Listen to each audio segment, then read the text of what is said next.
so far this year in the season series. Today, on a picture-perfect day in the Big Apple, right-hander Ryan Standing opens the game for Tampa Bay, while New York counters with ace Luis Severino.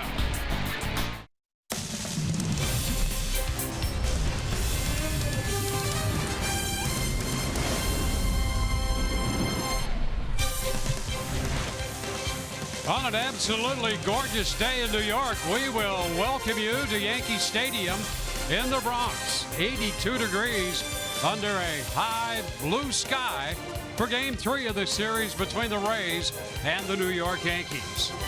Hi again, everyone. Welcome to an afternoon of Rays baseball with Brian Anderson. I'm Dwayne Stats. So good to have you with us. Well, the Rays continue to look for their first win in this series and the season series against this New York ball club. And I'll tell you, the shortstop for the Yankees, Didi Gregorius, for him it's been a season.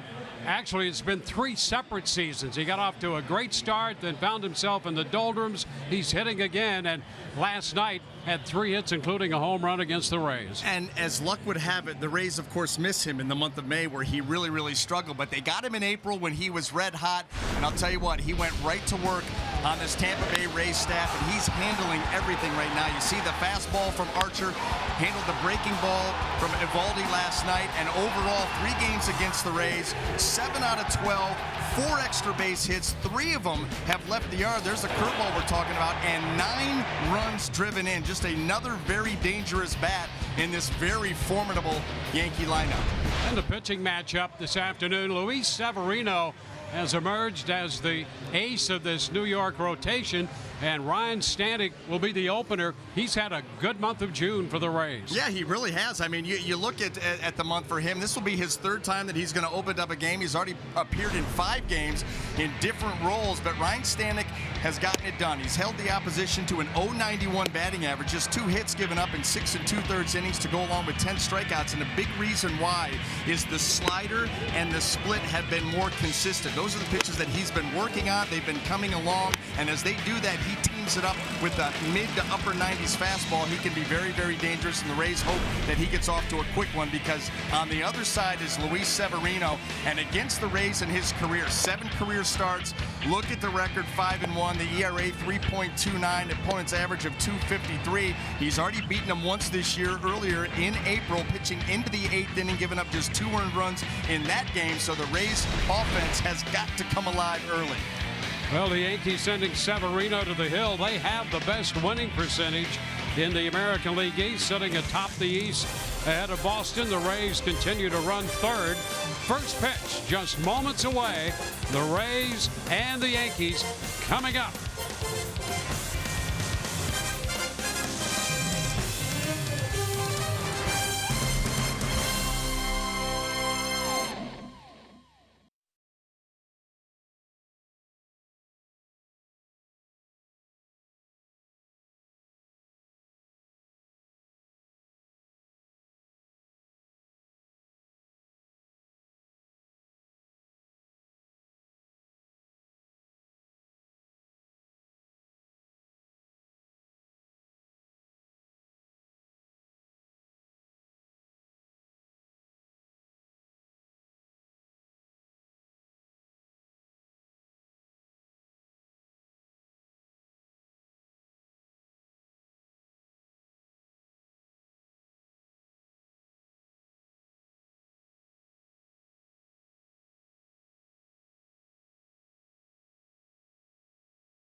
Well, a look at Manhattan. Just a gorgeous day in New York for the third game of this series.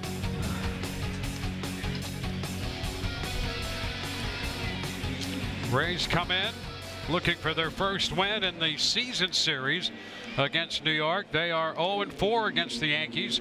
All of those games have been played up here. We'll take a look at the starting lineup for the Rays, presented by your Southern Ford dealers. Matt Duffy again leading it off. Jake Bauers, the DH today, at the number 2 spot in the lineup. Willie Adames hits third plate short in front of C.J. Cron. Joey Wendell follows in the 5th spot in front of Carlos Gomez. Malik Smith is in center. Johnny Field in left, and Jesus Sucre will do the catching, and he'll hit 9th. Well, taking the mound this afternoon is going to be right-hander Luis Severino here for the New York Yankees. Take a look at the scouting report on him. Loves the Bronx. When you look at his splits, he's having a great year no matter how you slice it. But here at Yankee Stadium, he is 5-0 with a 1.79 earned run average. And he gets it done. Sudden movement. You know, he's got power stuff. The fastball averages about 97.6 miles an hour, but then you think about the changeup and the slider, and everything with Luis Severino involves sudden movement. I'll tell you, he keeps the ball in the zone, shows you a strike, and before you start that swing, that thing starts to barrel out of there, whether it's the changeup, you know, the slider. He's got the fastball with good run on it. And you see overall that 2.27 earned run average, good enough for 3rd in the American League. And the strikeout number is pretty big too, 109 in 91 innings. And let's take a look at the defense as it sets up behind him here, brought to you by Gold and Diamond Source. And in the outfield left to right, we've got Brett Gardner, Aaron Hicks, and Giancarlo Stanton. Across the infield 3rd to 1st, Miguel Andujar, Didi Gregorius, Gleyber Torres, and Greg Bird, with Gary Sanchez behind the plate. Well, Kevin Cash has returned C.J. Cron to the Rays lineup. He'd been struggling a bit. Gave him a night off last night. Same thing with Carlos Gomez. He's looking to get Gomez going and thinking that maybe a little extra rest here and there might help the veteran outfielder. And across the diamond in the opposing dugout, Aaron Boone in his first year as the manager of the Yankees. And they have a record of 45-20, running first in the division.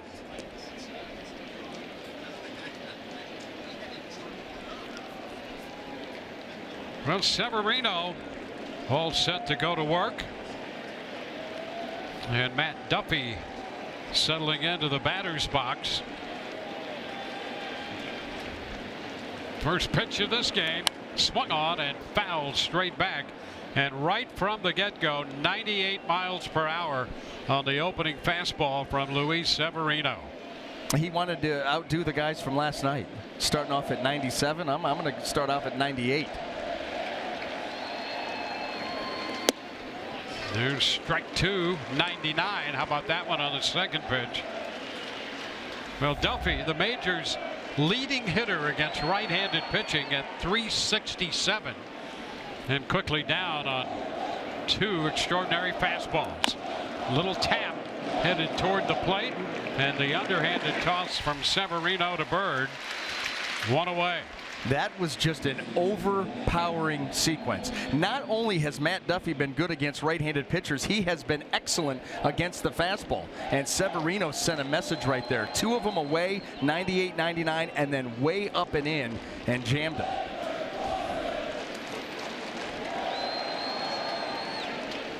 Here's Jake Bauers. Bauers serving as the DH, playing first base last night. And there's a base hit stroked into left center field. Gardner over to cut it off. And Bauers ready for that first pitch fastball. Stroked it the other way. He said to himself, listen, Matt Duffy's getting 3 of them. I know I'm going to get 1. And the location was missed. And Jake Bauers did a great job. Look at how he stays inside that baseball and shoots it the other way. So an early base runner for the Rays for Willie Adames. So the Rays lineup featuring Bauers second, Adames third against Severino. And the pitch is in there A slider for a strike. Severino starts the day tied for second in the American League in wins with 9, tied with Verlander. 1-1. Kluber atop the leaderboard when it comes to wins. He has 10.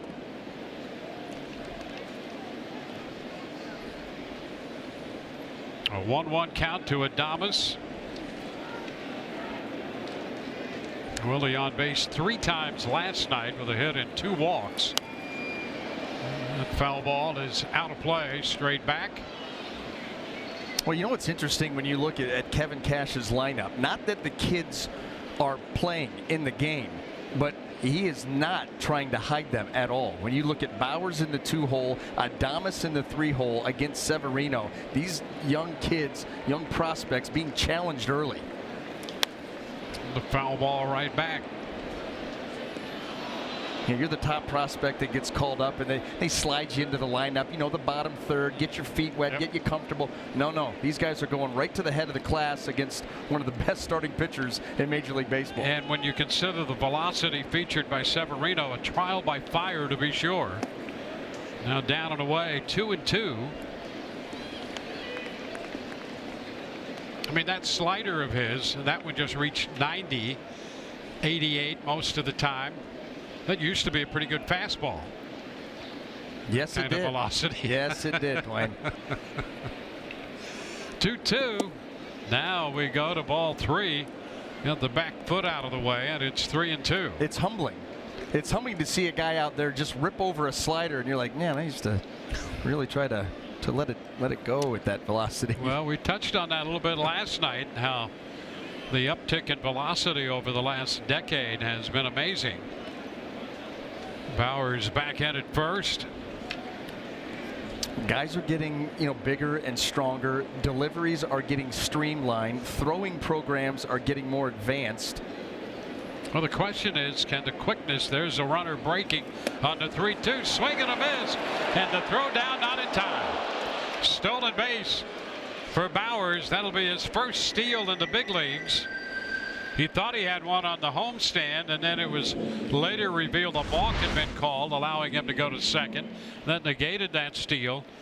So this is his first stolen base in the big leagues. Pretty close down there. You know what? They may have gotten that back foot.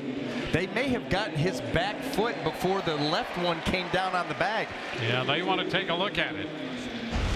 Boy, I'll tell you what, and I think, Dwayne, that first look that we had, they've got a good chance of getting this overturned because Bauer's left foot was in the air as the right trailing leg on the ground got tagged. And I think it got tagged before the foot came down on the back. Let's take a look. Here's the slide. Watch that left foot comes up. The tag on the back, that is so bang, bang. The thing is, the call went the Rays' way. That's a good thing. Yeah, they're going to need a clear shot to overturn it. Clear and convincing. Well, Yankees are leaving the field, too, feeling pretty confident. Well, they were taking a look at a shot on the home video, and that always looks good if it can at all. And the call's going to be out. So the call overturned, and Bauer's still without a stolen base in the major leagues. There's the tag, and that's the image that turned it around.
Lineup presented by your Southern Ford dealers. Brett Gardner to lead it off, then Aaron Judge and Didi Gregorius.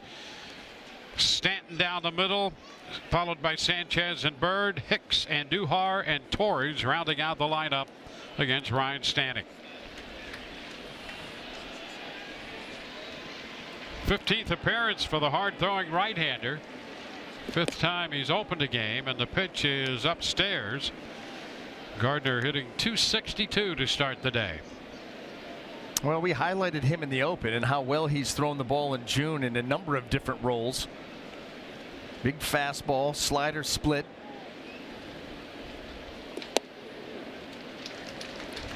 2-0.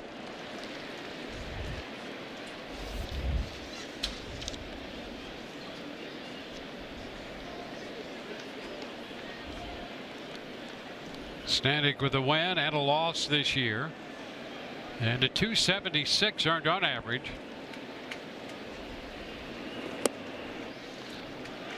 And that pitch at 97 just missed a little wide. It's 3-0.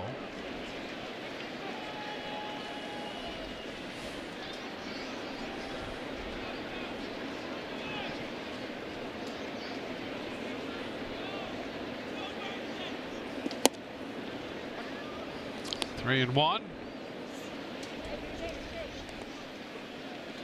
The Rays with Stanek opening.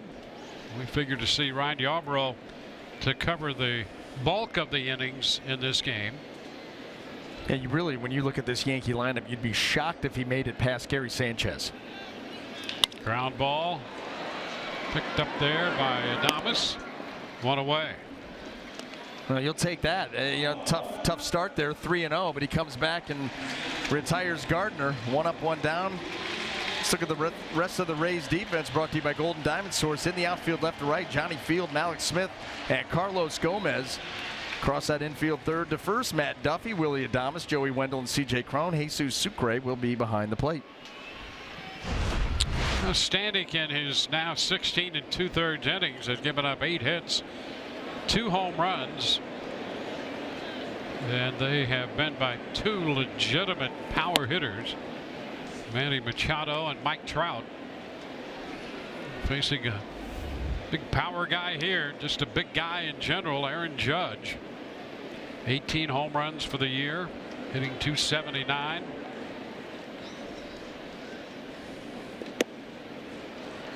And he's behind Judge, 2-0. You just hope here with 2 games to go in this series that he is not starting to heat up. He's had back-to-back nights with multiple hits. Been able to keep him in the yard, but that's the fear. He starts to heat up, and all of a sudden he starts to get balls in the air. There's a strike, 2-1. And we highlighted that last night, how he got off to such a great start, and things have started to slow down a little for him as far as average and on-base percentage go. Well, dangerous in any ballpark, but especially here at Yankee Stadium. Just his sheer strength. Now, you're not going to hold him, like you said, in any ballpark, but a lot of guys like this you try to stay away from, stay down and away, and that's fine and that's good. You try to get him to pull off those pitches, but if you leave him elevated, right field, he can miss hit balls out to right field. It gets cozy out there, down the line and into right center. It's always been the design, going back to the original Yankee Stadium back in 1923. It was tailor-made for a guy named Babe Ruth. And it tended to pay dividends through the years. And a swing and a foul ball, big cut. Just a little bit of it. So the count remains 3-2. Boy, this is right in his wheelhouse. They want it away. It ends up middle to middle in, and with some elevation. Took a big swing. That's where a hitter will let you know where he wants his pitch. They take a big swing like that, and there's that hot zone. You can stay away, but it's got to be down. And a base hit driven into left center field. It's a wide open part of the field. Johnny Field over to make the pickup, and it's going to be a double for Judge. They had Smith shaded toward right center and Field and left, and that gave a big opening out there. As hard as he hits the ball, this ball off the bat with a great amount of velocity, and so it's going to get out into that outfield rather quickly, and the Rays have a long way to go to try to track it down. He hammers that pitch. It stayed up. Thankfully, it was kept in the ballpark, but you don't see a Rays outfielder for how long? Yeah, there for a moment, if you were just looking at that shot, you're wondering if they had any outfielders at all in left and center. That was a wide open expanse out there. Didi Gregorius fouling one back. Out of play it goes.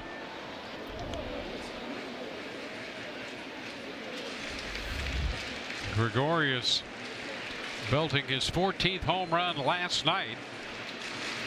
That opened the scoring. A home run to right field in the 3rd inning. Had a couple other hits, 2 singles and another run scored.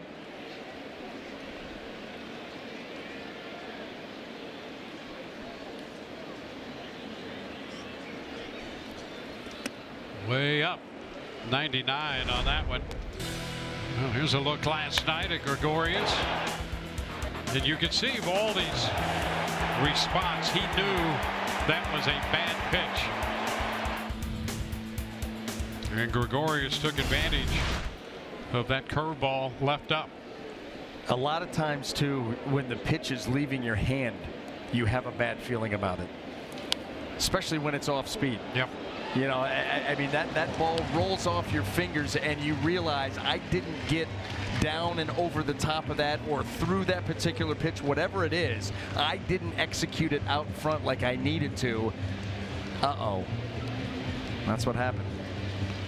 Well, and this is such a hitter's ballpark that if you make mistakes out there, there's a better than even chance you're going to pay.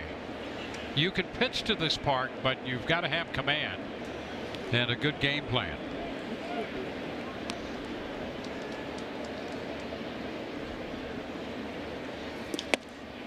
Two and two.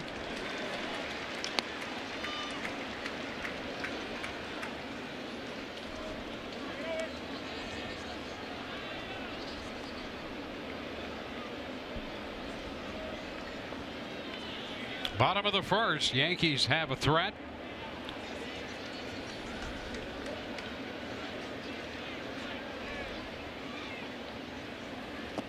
And Gregorius, after that pitch in the dirt, Sucre to complete the putout with a toss down to Crone. First strikeout for Standing. That's a big strikeout there with Judge at second. And now it'll be Giancarlo Stanton. Stanton hitting .242, but .333 of that comes against left-handed pitching. So right-handers have had a run of success against him. Still dangerous with that kind of power. Way up, 99 high. No ball, no strikes.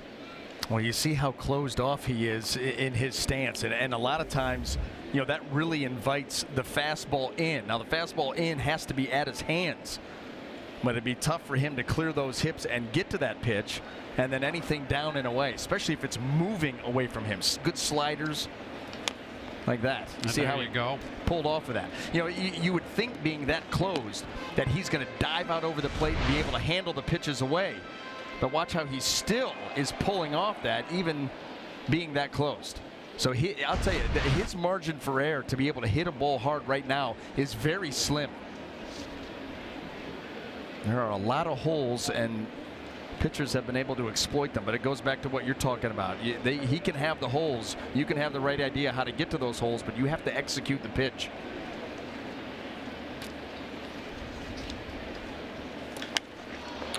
And a high sky popper. Adames from short is there to make the catch. No runs, a double, a man left on. No score as we head into inning 2.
Brought to you by WB Mason. Who but WB Mason, the official office supply company of the Tampa Bay Rays. And by Geico. 15 minutes could save you 15% or more on car insurance.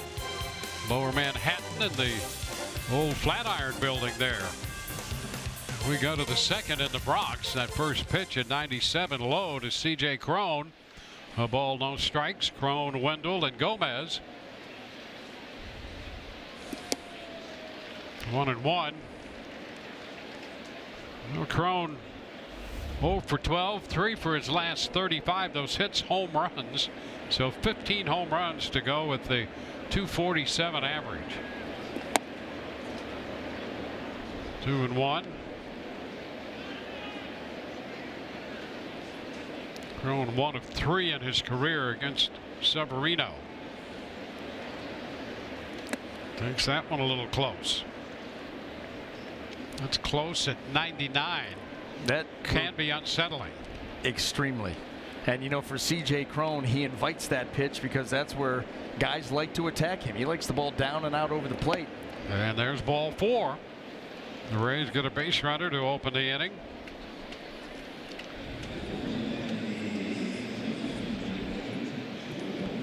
And that will get Joey Wendell up there. Wendell and his left-handed bat hitting 5th in the lineup.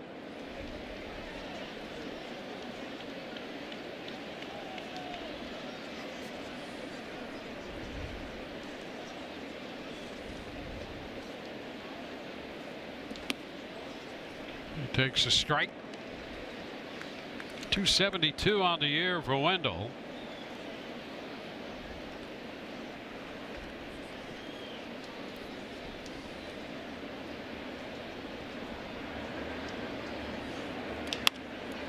It's foul back at third. Nice play. Yes, nice play off the tarp.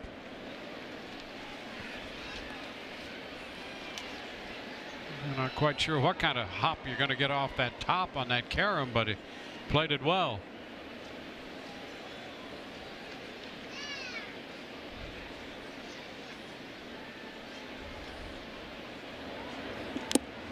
And Wendell missed the slider, out on strikes.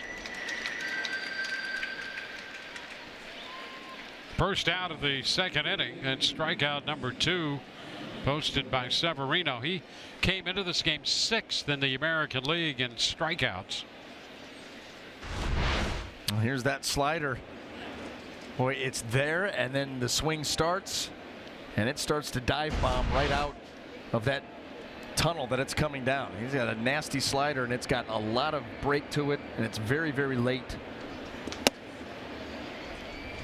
Opening fastball outside, 1-0. Gomez getting the start today, hitting 182.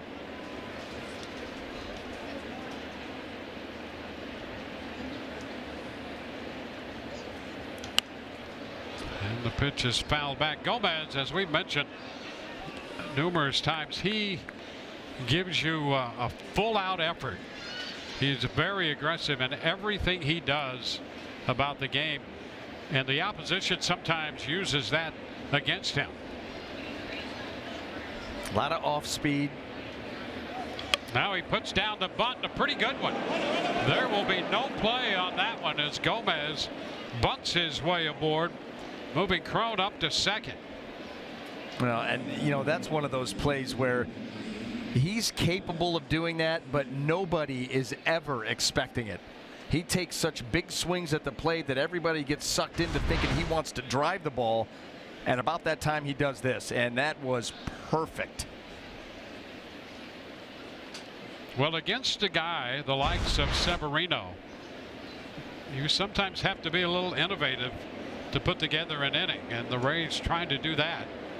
Castillo and Yarborough up in the bullpen for the Rays. There's Malik Smith. And the first pitch is in there, a strike.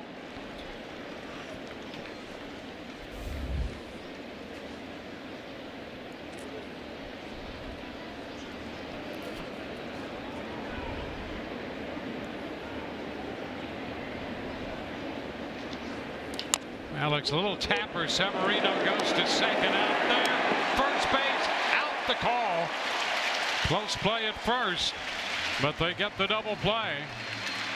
And the Rays are out in the top of the second inning. Kevin Cash on the top step of the dugout looking back for some word from his video guys. And he says, we're going to let that stand. Double play. We go to the bottom of the second. No score.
The bottom of the second with Gary Sanchez about to lead it off. Rays with a couple of men on in the top of the inning, but that double play ball off the bat of Malik Smith. Severino got him on the changeup on the comebacker to start the double play. Yeah, we saw that in last night's ball game, that this Yankee pitching staff has really gone after Malik Smith with the off speed, specifically that changeup, and they got him again. It's funny because David Robertson came in off of him, went right to the fastball. Guess what? Base hit the other way. Here's Sanchez. And he lifts a high popper left side. Duffy into foul territory, and he makes the catch. So Sanchez jumping on the first pitch. Skies it in foul territory. And with one out here in the second inning, the left-handed bat of Greg Bird due up. Kevin Cash pops out of the dugout. Call to the bullpen, brought to you by the Florida Lottery.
Deserves a second chance. Just play grouper.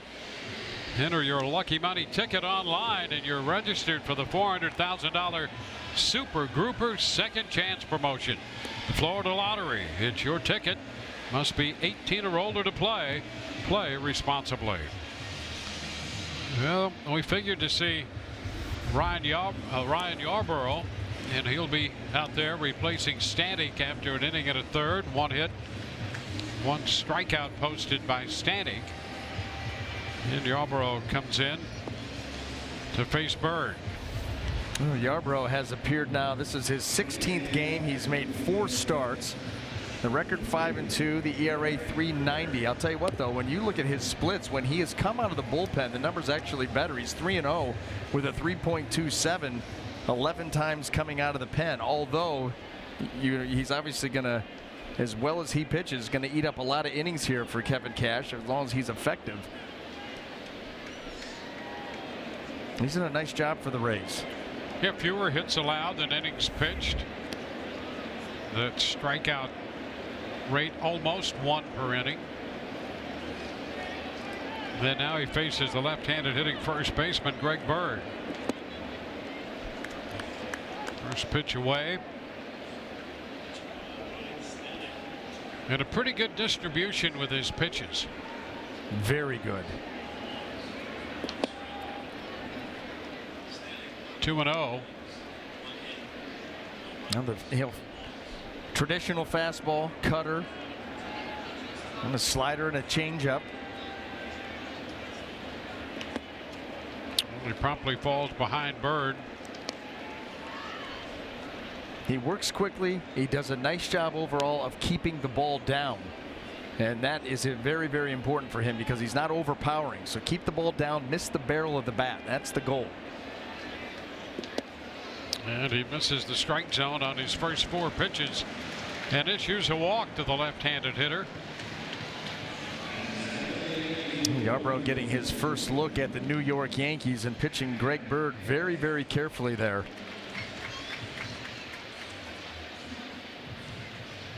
Adam Hicks, switch hitting outfielder. Hicks 0 for 4 last night.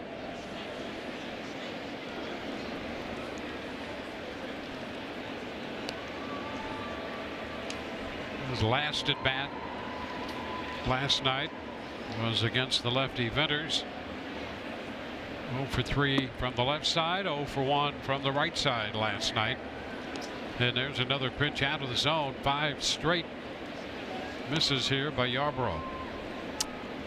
If there's another, you got to think Kyle Snyder is going to pop out and try to encourage him, get him back in the zone. Down and in. And it's 2-0.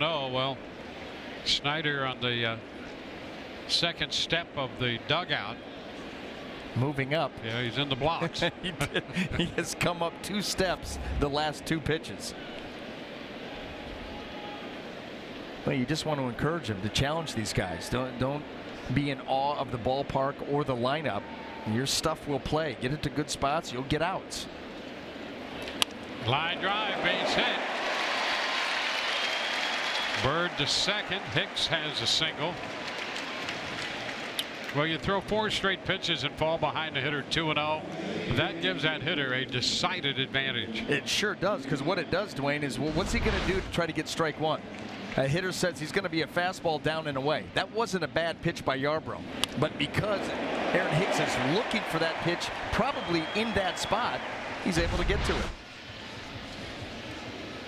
Yeah, hitters like to start eliminating things. And if you can eliminate pitches, but then also eliminate locations, ooh, you make it real tough on a pitcher. Here's Miguel Andujar. There's a strike, first pitch strike. Andujar hitting .304. Torres behind him has gotten all kinds of publicity because of key hits and home runs. Andujar, all he's done is hit .300. 8 homers and 28 runs batted in. Skies this one shallow left. Adames starts out. Field coming in, covering a lot of ground to get there. and makes the catch for the second out.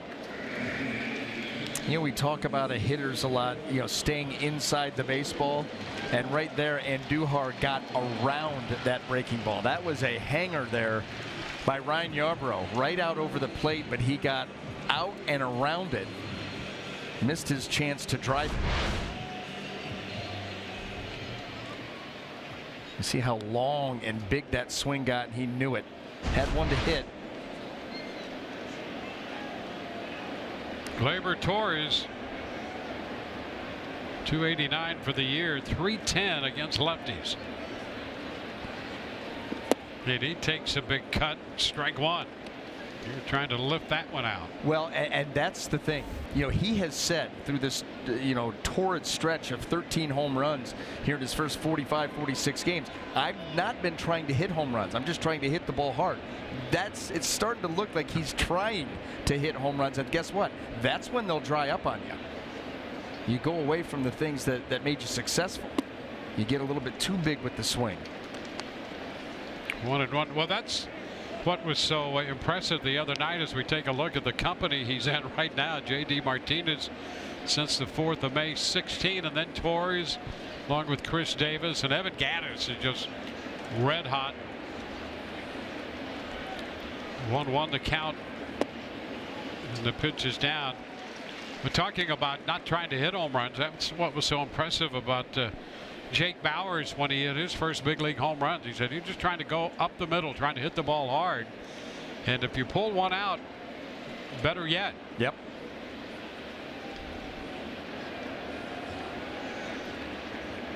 Two on the count on Torres. Darts low. You got to remember too, Dwayne, with Gleyber Torres, it was 2016 at a couple of different stops in the minor leagues. He hit 11 home runs that season. How about that? That's a season high.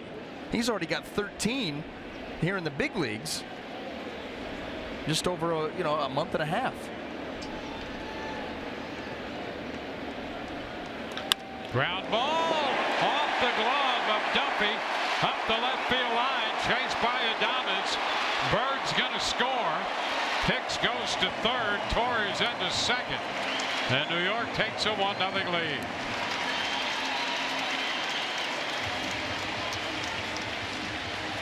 Well, maybe the deflection by Matt Duffy keeps the Yankees from scoring multiple runs, and hopefully he can hold them to this just one. But Gleyber Torres hit that ball hard up the line.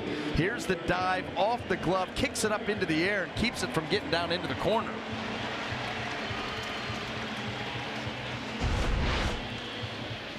And now here comes the visit from Kyle Snyder. Well, I think that was right in the middle. You know, if he's able to glove that, he probably doesn't get an out, but the run doesn't score. It gets over the glove untouched. Yankees have a chance to score 2 runs, but with him deflecting it and keeping it somewhat close, now you get some help and you keep the Yankees to just 1 run. Well, a walk, single, fly ball to left, and now the 2-base hit. Trying to get the final out. Brett Gardner's going to be the hitter, the top of the order. And the Rays use up one of their trips to the mound here. Kyle Snyder conferring with Ryan Stanek.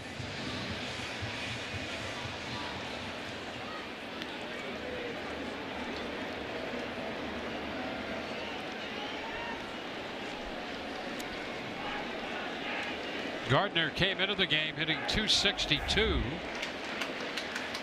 245 off lefties. Hicks at third, Torres at second. And a cut and a miss. Starts him with the breaking ball.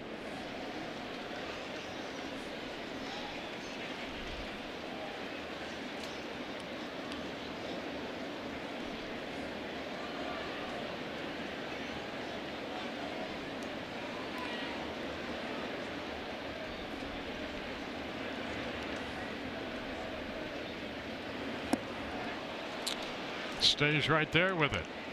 0-2. Well, a big spot for the Rays. They've fallen behind 1-0. 2 men in scoring position. You don't want to see the Yankees score anymore with Severino on the mound and their overall staff. They can really shorten a game with that bullpen.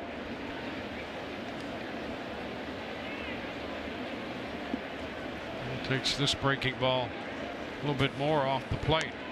Well, good job by Sucre anticipating that, an 0-2 breaking ball may be in the dirt. That ball was well wide of the plate and in the dirt. He's able to knock it down and keep Hicks at third base.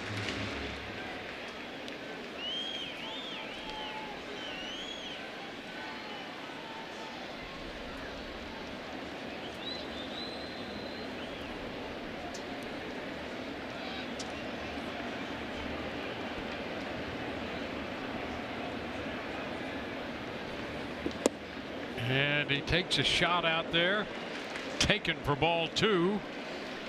Staying with the breaking stuff here on all 4 pitches to the left-handed bat of Gardner.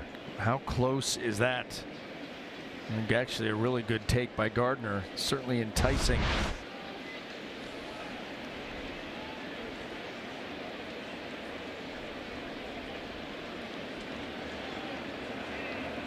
This one bouncing, but up the third base side. Now it's 3-2 after the initial 0-2 count.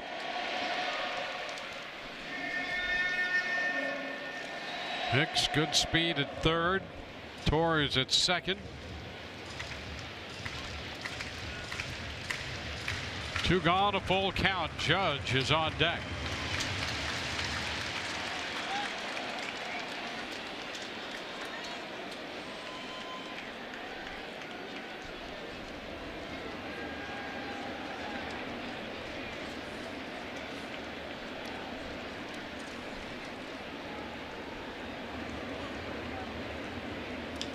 Fly ball, center field. It's going to be caught by Malik Smith. 1 run, 2 left. On to the third, 1-0 New York.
Yankee Stadium. Well, there's been a lot of talk about how young this roster is, and if you look at today's lineup, there are 5 rookies, which is just proof of how young and talented this team is, and the average age on the Rays roster is 27 years old, which is the 5th youngest in all of Major League Baseball. And when you look back to opening day to now, the younger guys who have come up are still finding ways to win, and I spoke with assistant hitting coach Ozzie Timmons, who worked with a lot of these guys in the minors, and he said what's made this group so special is they're used to playing with each other. So the transition to the majors has been a lot more comfortable for them. And when I asked what the ceiling is for these guys, he said, well, that's up to them. And BA, I want to know, how big of a role can camaraderie play in a team?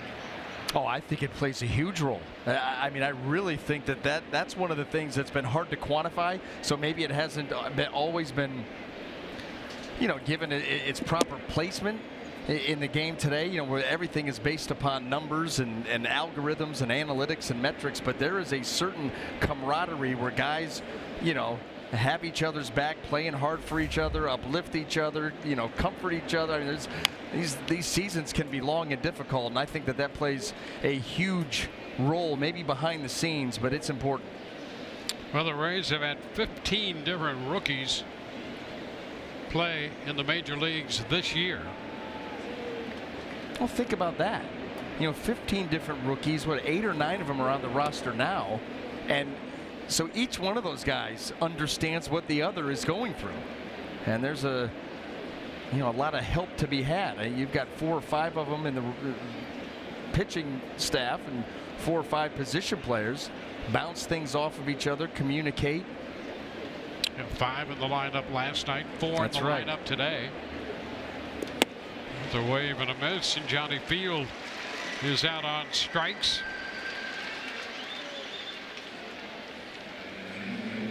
And that's not to say that camaraderie on a team is necessary to win, but it certainly helps.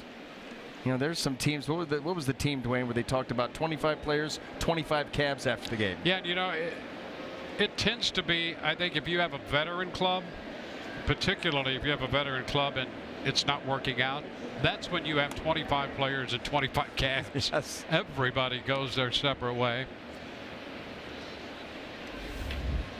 And I'm sure you've been on clubs like that. I've observed that. Ooh. I've observed some younger teams that if they do come through the system, they tend to be closer, I think, and function more as a unit. Sometimes you're trying to put a team together from disparate parts of the leagues, and you're assembling some veterans. Sucre sending a fly ball short right. Judge comes on to make the catch. And a little tougher, I think, to develop that camaraderie with that type of team. Not impossible, and you see teams come together across the spectrum of age and experience, and they can do that.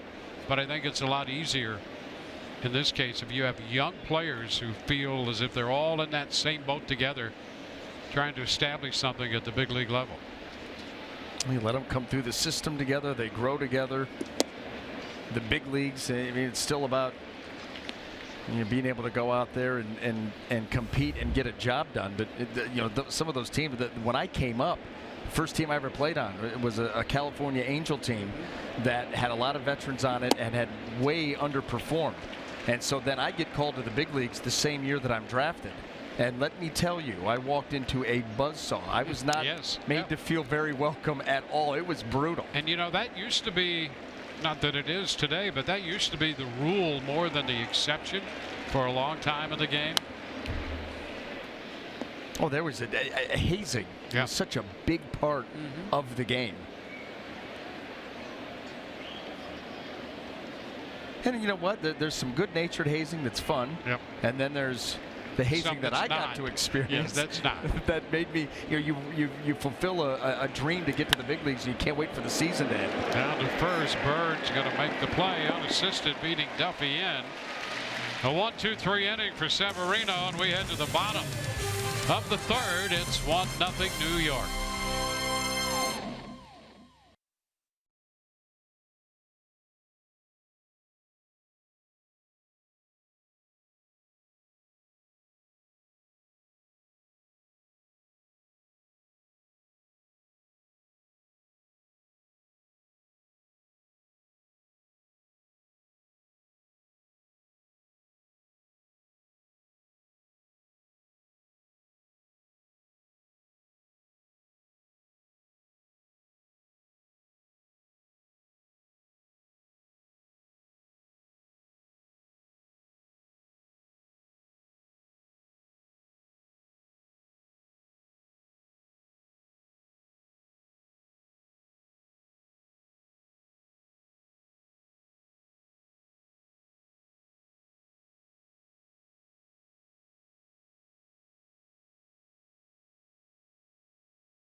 The Rays, 7-Eleven, and the YMCA teaming up to keep kids' water start from the start.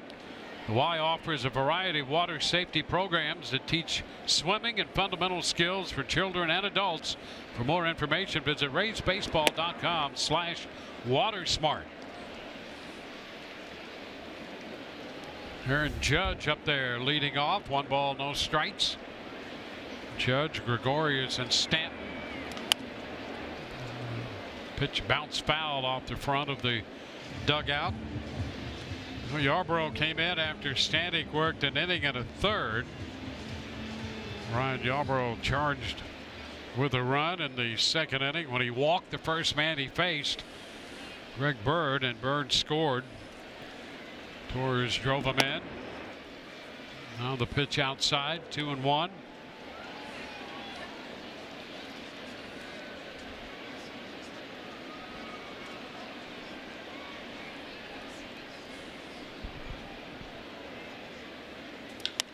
Shot to center field.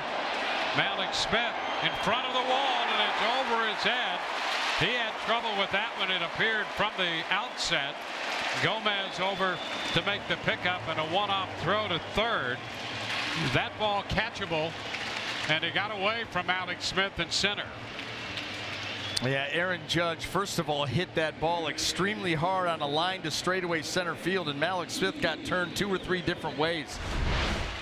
Just did not give himself a chance. To see him going back one way, twist back this way, and now that ball over his head. Certainly a play that could have been made. Wouldn't have been easy, but could have been made, and just got turned around. Judge gets a double out of that.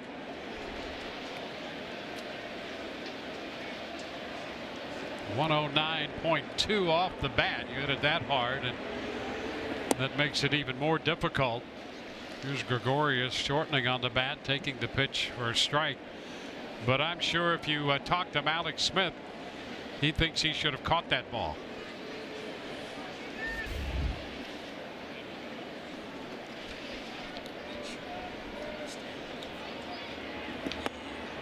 Upstairs, 1-1.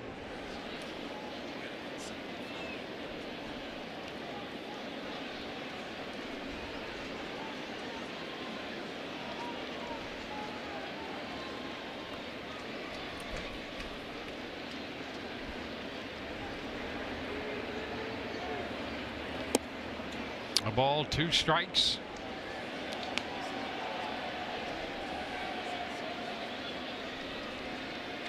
So the Yankees with the threat right away here in the bottom of the third.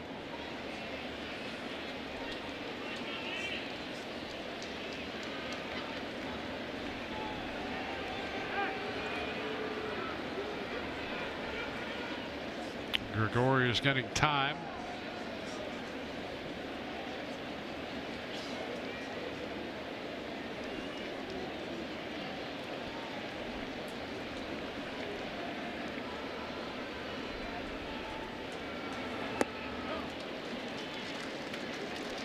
Two balls, 2 strikes.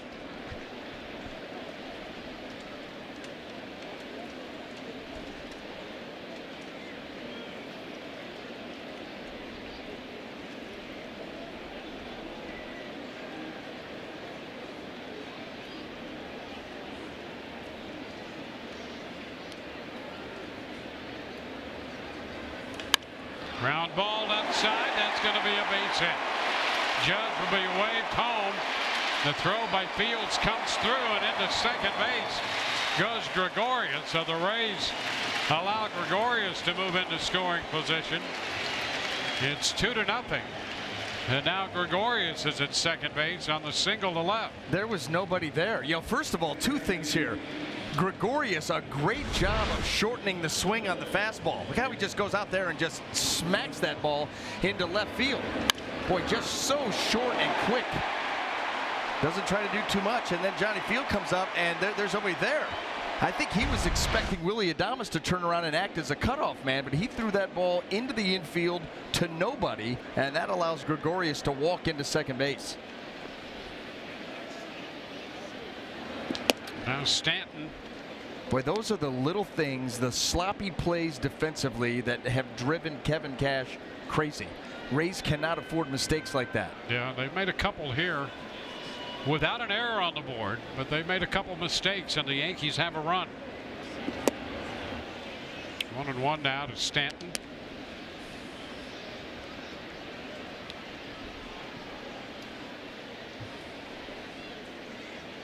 Now this team has got to be fundamentally sound. You just look at the number of one-run games that they've played and how everything then is so important. Yeah, well, that's absolutely for sure. The Rays have played 28 one-run games, and they're 10-18. That's something that really sticks with their manager. Yeah. That just goes to show you, you know, how every play is important. Fundamentally sound. Know your job. Know where you're going with the ball. Well, you're dealing with a guy pitching against you who at home gives up under 2 earned runs a game. So any of these runs, you know, the walk to Bird that led to the run in the second, now this situation here in the third, close to Stanton, and it's 3-1.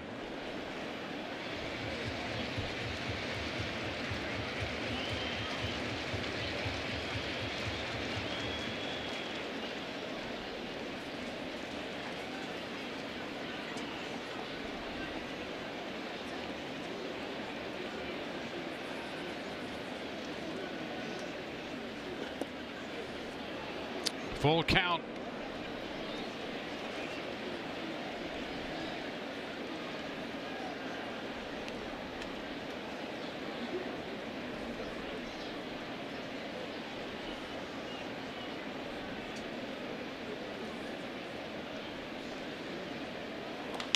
Hot shot foul into the stands.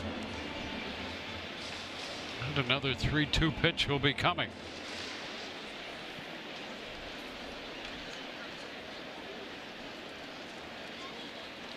The lefty, Ryan Yarbrough,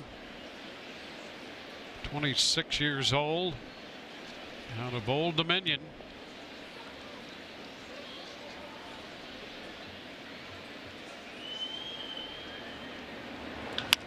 Ground ball third. And the throw to first from Duffy in time, holding Gregorius at second on the ground ball to the left side. One away now.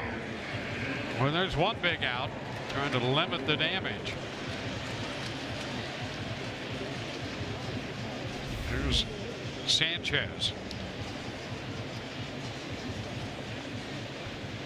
Gary Sanchez fouled to third his first time.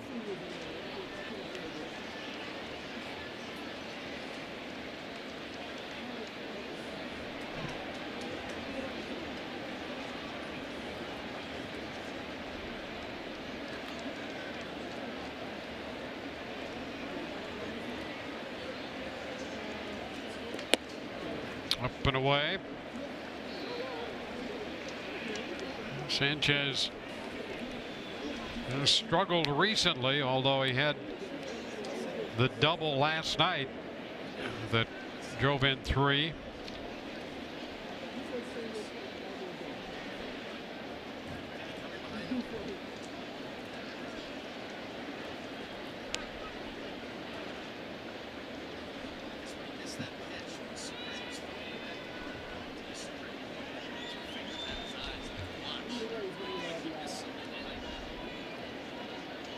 Judge has scored. Gregorius on second. Stanton retired, and a 1-0 count to Sanchez. And a turn by Yarbrough, and back in goes Gregorius.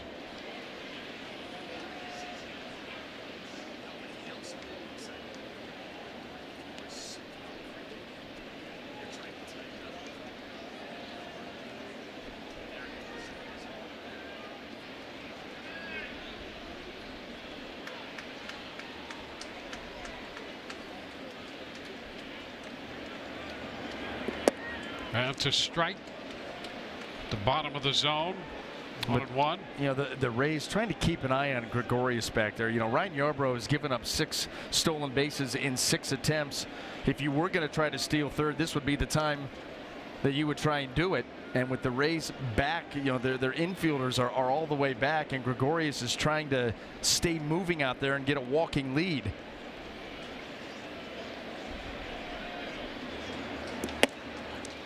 And a strike called. 1-2.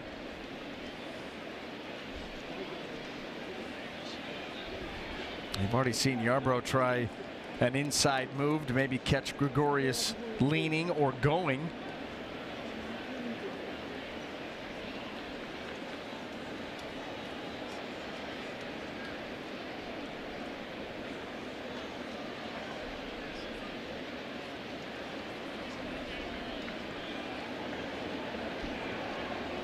This is the first team that we've seen all season long force Ryan Yarbrough to slow down out on the mound. He has become very deliberate. That's normally not the case. Now the 1-2. It's too low. 2 balls, 2 strikes. Well, he walked the first man he faced, so he found himself in a little bit of a spot from the very beginning. And here, this double by Judge, it turned into a run, opened the inning. And you can see right now he's thrown fewer strikes than pitches out of the zone.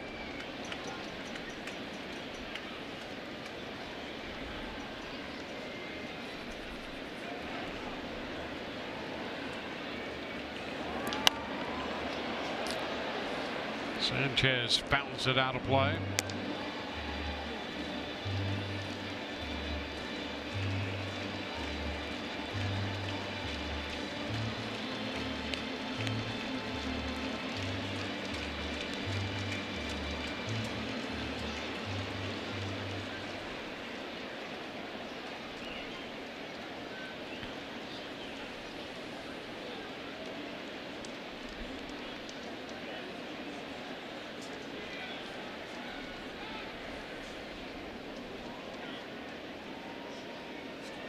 So Yarbrough waiting for Sanchez to get back in there.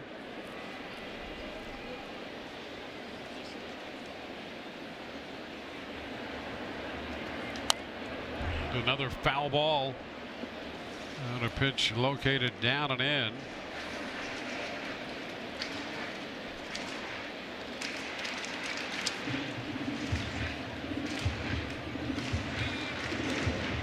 Run in the second, a run in the third.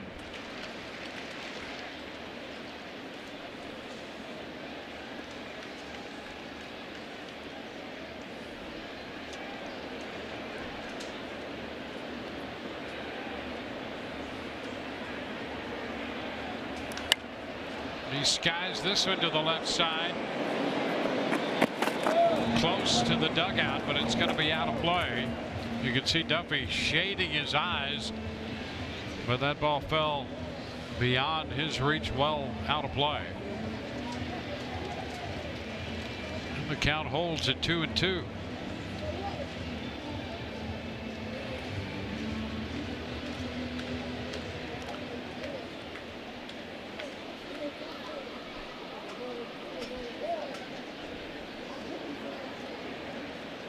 Yarbrough entered this game in the second inning, made 20 pitches in that inning, and only 8 were strikes. So he's had some catching up to do in that ball and strike ratio.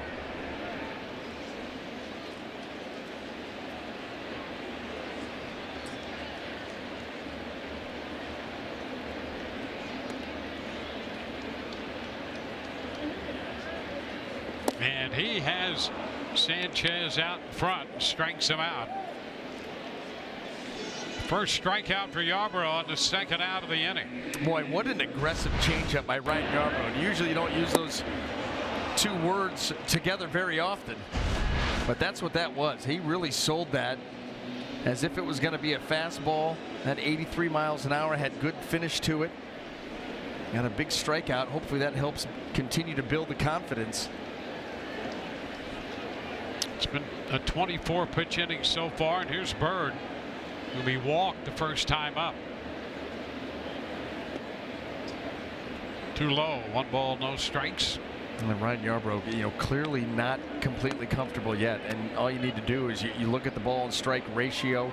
He's usually a guy that comes out there, a lot of strikes, pounds the zone. And then on top of that, his pace has really slowed down, as slow as we've seen him all season.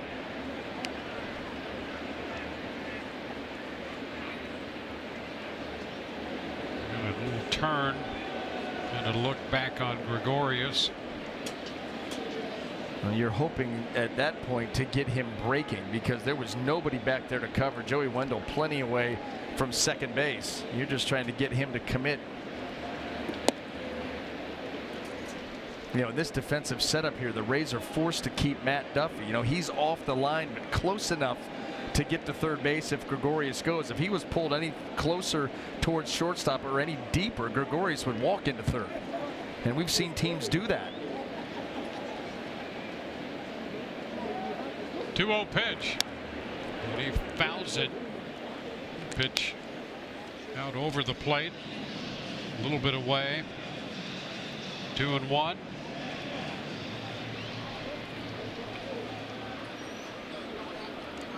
Well, Bird's challenge has been to stay healthy the last couple of years.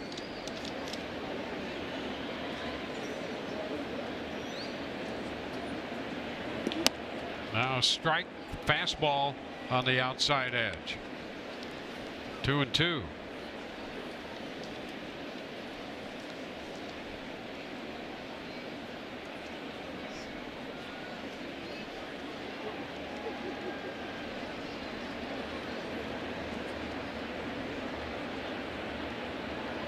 And again, back there at second base, and Gregorius, with this defensive arrangement, he can take some liberties off second. He was huge. His lead was huge right there, and that's why Yarbrough just was not comfortable. Just a little wide with that one. Yeah, and that's fine. But at the end of the day, you've got to execute pitches. So you've got to get yourself comfortable enough looking back at Gregorius that when you clear that and all of a sudden are heading towards home plate to deliver the pitch, that is all you're concerned about. 3-2. He pops him up. Foul ball. That will carry out a play.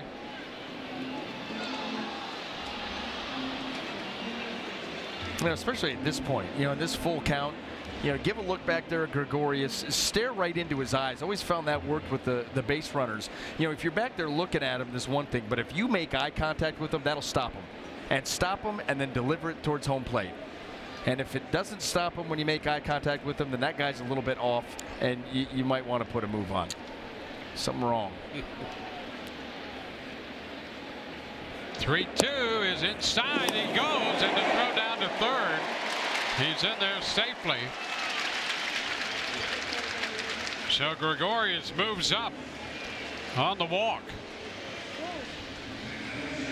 Well, not able to make the pitch, and Gregorius, let's see his lead. Did he stop him? Not really. Did not really stop him. And you see how big the lead was? That becomes a very easy stolen base for Gregorius. Not much Sucre could have done.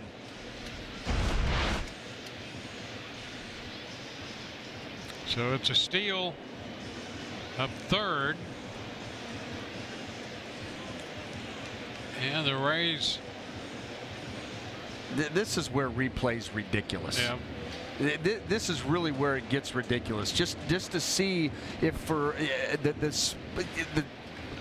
a split second that maybe a piece of the jersey or pant leg came off the bag. I mean, he's there. It's not close. He's safe. And see, they want to check right there as they pop up. And that's why these tags get held on. Everything gets called differently, played differently. Now Hicks, and the pitch to him is low. And Mules walked all the way to the Rays dugout to see what they were going to do, and about 2 or 3 steps before he got to the stairs, they decided to forget about it. 1-1.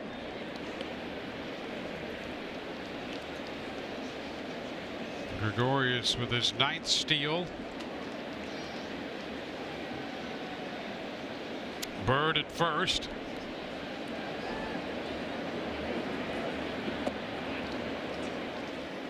On 2-1 on Hicks.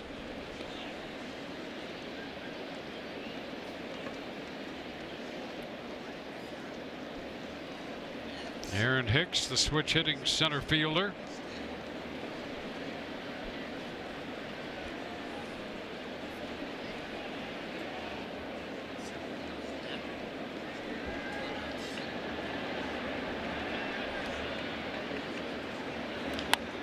Foul up the right side.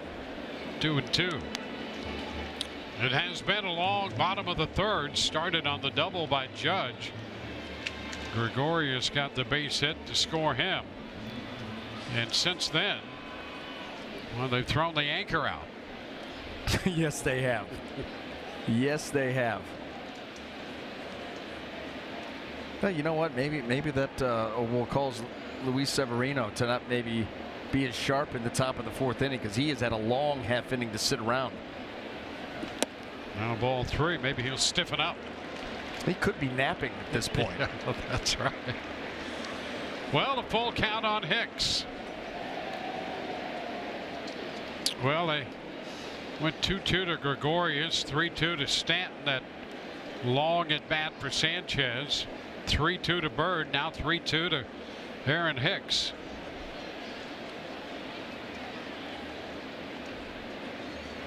Runner goes, and ball 4 will load the bases. So an already long inning gets even longer. And Miguel Andujar will come to the plate. He'll be the 7th hitter to step into that batter's box. Snyder's going to head to the mound. Well, he made a visit in the second, another visit in the third. We'll remind you to sign up for the official Rays credit card, available exclusively through Suncoast Credit Union. New card holders who are approved and activate their Suncoast Rays credit card receive 2 complimentary tickets to a 2018 Monday through Friday Rays home game. To see all the benefits, visit raysbaseball.com/SuncoastCard. Jerry Meals breaks it up out there. At least the pitching coach part of it. Sucre continued the conversation, and Meals, just by his presence, trying to push that along.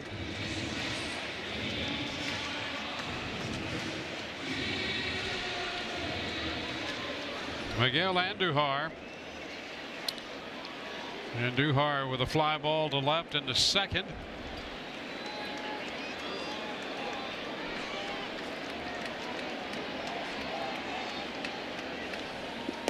First pitch is a strike. Fastball to Andujar.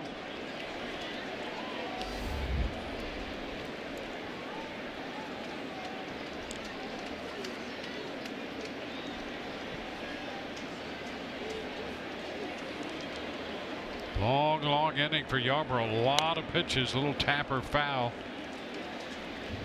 And that's a big help right there, because that ball clearly off the plate, well wide of the strike zone, and you're able to get that swing and a foul ball. Now 0-2, and you're 1 pitch away.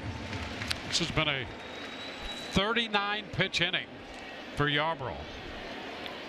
With the heat of the day, most of it out of the stretch, all of it out of the stretch, just about. 0-2. It's upstairs. Fastball hit 91 there.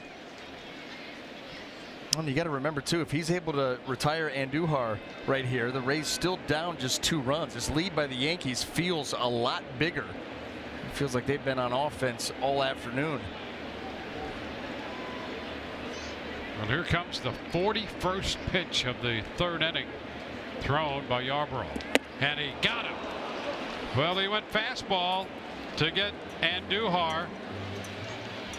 And so they score 1 run out of all that. When we go to the 4th, Jake Bowers will lead it off for the Rays.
on to the fourth inning. Luis Severino coming in with 9 wins, tied for second in the league. They're third in ERA and no deeper than 6th in any of those categories among the league leaders. Facing Jake Bowers, and he starts him with a first pitch strike. 0-2. Well, he has moved right to the front of the line here, and Aaron Boone's starting rotation. Frontline pitcher, you know, the Yankees, there's talk up here that they'd like to add another frontline starting pitcher to go along with them. Of course, that's going to cost you. But they are going to be in quite the dogfight, already are, with the Boston Red Sox. And you think about the Houston Astros, some of the class of Major League Baseball, those 3 teams.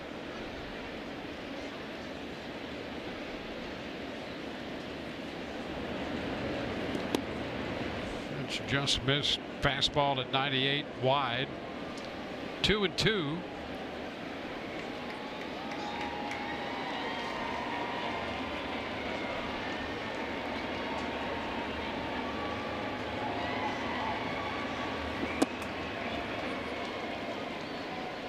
Well, a full count now after getting ahead 0-2. Bowers singled in the first inning. Rays have a couple hits, and Bowers draws the walk. That after getting down 0-2, there's a leadoff pass. So let's see what the Rays can do with that in the fourth. Willie Adames coming up. See how Bowers eyed this pitch. Well, they pulled a changeup down and in, and it was a good take. And you know, maybe there is a little bit of rust here with Luis Severino. That long half inning he was forced to sit through, and now a leadoff walk.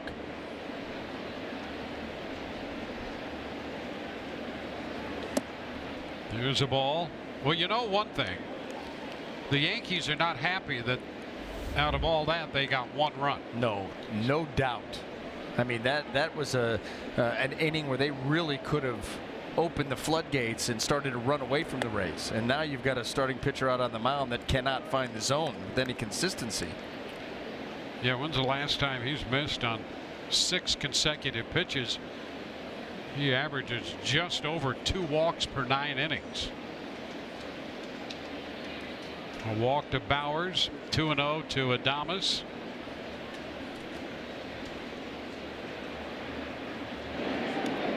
And a lob to first.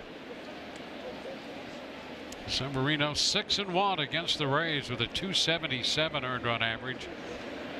That's 7 starts and 4 relief appearances.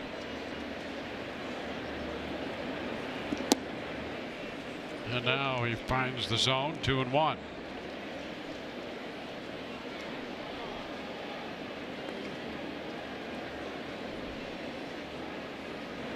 Over to first, a little wide toss this time. Severino, through his first 3 innings, his pitch count has been even better than it normally is.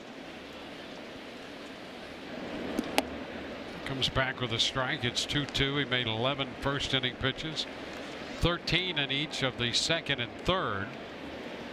He's averaged a little over 15 per inning. Now even in the count with Adames. It's popped up. And the first baseman Bird makes the catch.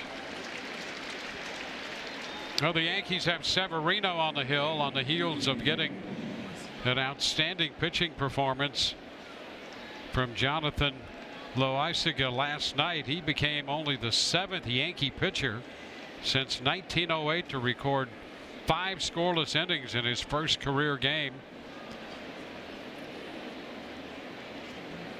Only the 5th starter to do that. And he joins San Militello as the only pitcher to start and do that since 1943. San Militello out of the University of Tampa. Went to Jefferson High. C.J. Cron with a 1-0 count. And now this pitch skips to the backstop, and that moves Bowers into scoring position.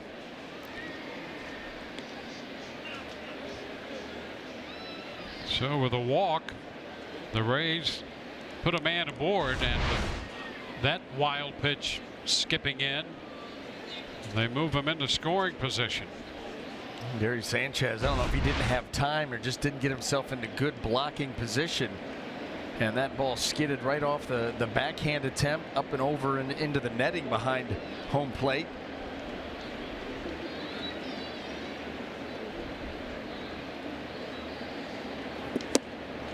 Two and one to Crone. Now the Rays with an opportunity. Tried to create one in the first on the attempted steal of second by Bowers. He was eventually ruled out. Crone walked to open the second, wound up at second base on a bunt, but a double play ended that threat. Now Bowers at second, one out in the fourth, and that pitch evens the count at 2-2.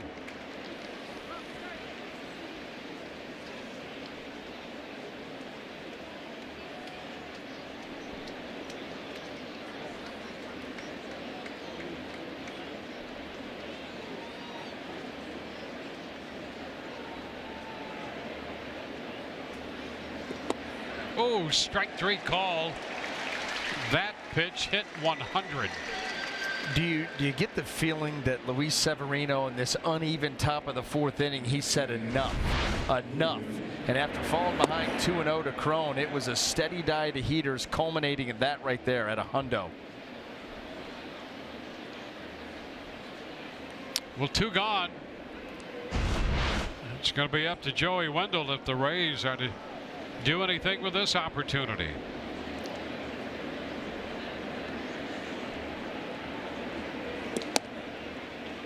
.99 for a strike. You know what? Trying to regain the momentum and send a message once again that no, you are not going to get back into this ball game. Let's see if the Rays oblige or if Joey Wendell can come through here. And a foul ball. I'll tell you what that really is in Severino, and we've seen him since he first came up. That's competitive maturity that has moved him up to the top of their rotation and trying to reclaim the upper hand here in a 2-0 ball game. And it's nice to be able to do that with pitches that get up to 100. You can hit 100. I mean, that helps a lot. Ground ball left side, and Duhar whoops the throw to first, close, and they get Wendell. The Rays miss an opportunity. So very close over there at first base, and Kevin Cash is looking back to see if he wants to challenge that. He says that call's okay with him. We go to the bottom of the fourth, a close play indeed, and the Rays are down 2-0.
A chance to score in the top of the fourth, but it was not for the lack of hustle. Let's check out Wendell busting it down the line. Yeah, and he made that so close because Andujar, when he fielded that ball, he let Jake Bowers clear, waited for him, and then made the throw, and Wendell just about made it through the bag. I mean, he was just off. That's why you saw Kevin Cash looking back to check what the video room saw. Gleyber Torres takes a strike.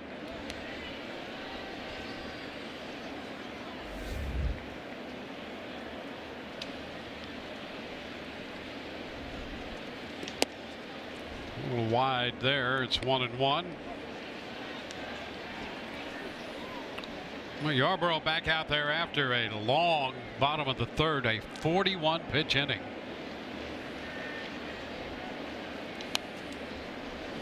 One and two.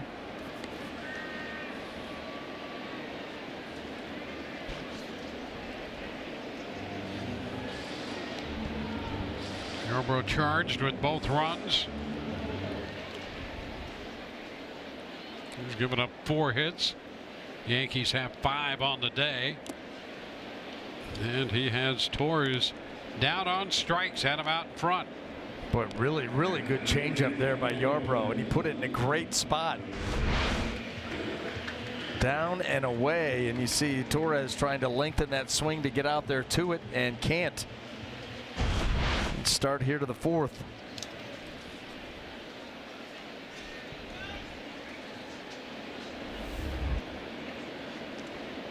Brett Gardner.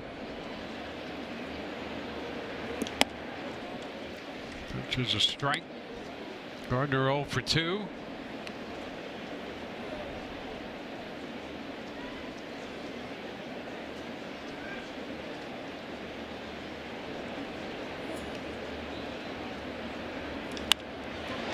And to left. Field came in and now reaches up to make the catch. 2 away.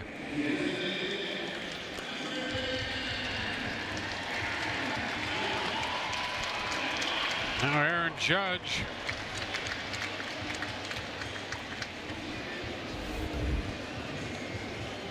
Judge with a pair of 2 base hits on the day.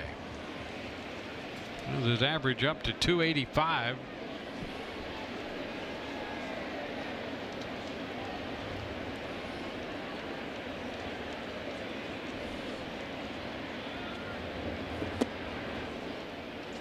Takes the ball down. He started the day with a slugging percentage of .567. That's going to go up. And his on-base percentage was 4th in the league. He's had to have pushed that over 400 now. Well, he understands that he's going to be pitched very carefully most of the time, and so he has developed some patience at the plate, trying to wait for his pitch. 2-1. And you know that has to be a tough job to do for a young hitter. Hitters relish contact and swinging the bat. It's a foul ball. 2-2. Such a fine line and a balancing act. You want to swing the bat, but if pitchers are going to pitch you carefully and be on the fringes or just off, if you do swing that bat, you're doing them a favor. Yep. So you've got to have the patience to force them into the zone and be able to be willing to take a walk, even though your job is to launch.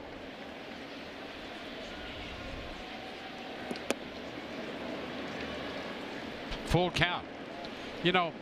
Hitting is such a combination of offense and defense. You got to defend the zone, but you want to be offensive minded at the same time. Little tap left side. Oh, it's bobbled, and that's going to be an error. Adames will be charged with his 2nd error of the year. He was getting ready, Dwayne. He was getting ready to rush things. He was getting his feet set. His ball was not hit that hard by Aaron Judge, so he comes in, gets ready to go, and in his mind was making the throw before the ball was secured. He gets his feet, and he's coming up firing, Got to have that thing, though. Well, the ball hits softly, trying to make a quick exchange because of that. Here's Gregorius. Strike one. Yeah, C.J. Cron's a big guy. He's a big guy. What about Judge? I know. Come on. Look at that. That's ridiculous. That actually was ridiculous. You know, it's one thing to put Aaron Judge next to the shortest guy on the team, but C.J. Cron is one of the biggest guys on the team, and it's still not fair. C.J. Cron is 6'4", 235. 6'4", 235. Yeah, I got you. Really? Oh, my.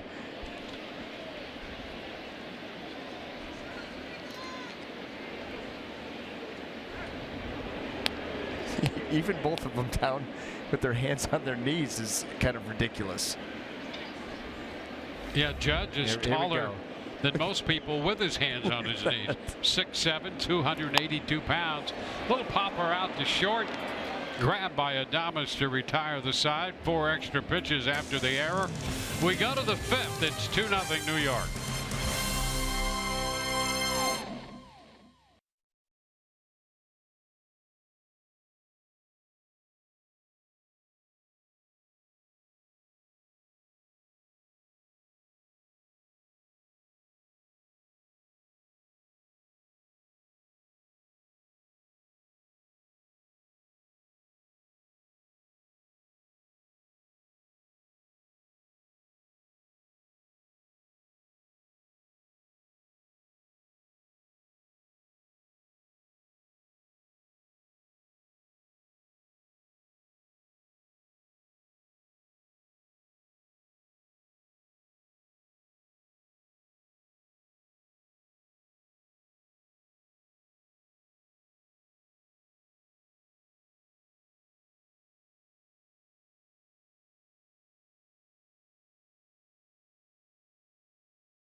On Fox Sports Sun, brought to you by your Southern Chevy dealers.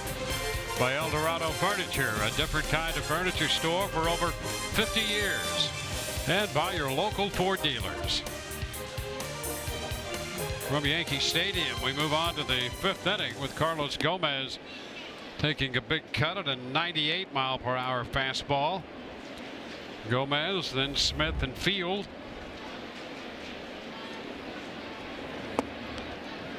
It's a 1-1 count.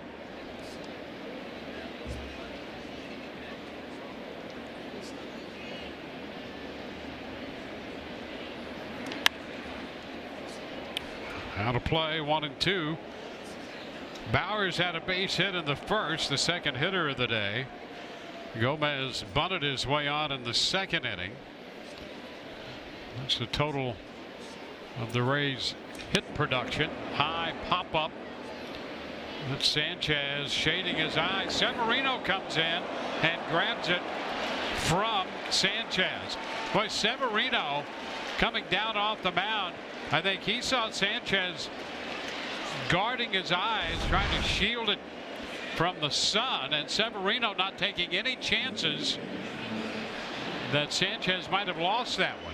Yeah, but you know what? Here's the deal. Sanchez was going to make this catch. He had a beat on it right there. Severino comes in, steals it away. The look Sanchez gave him was like, how dare you show me up? He's fighting it, got the glove, though. He was going to make that catch.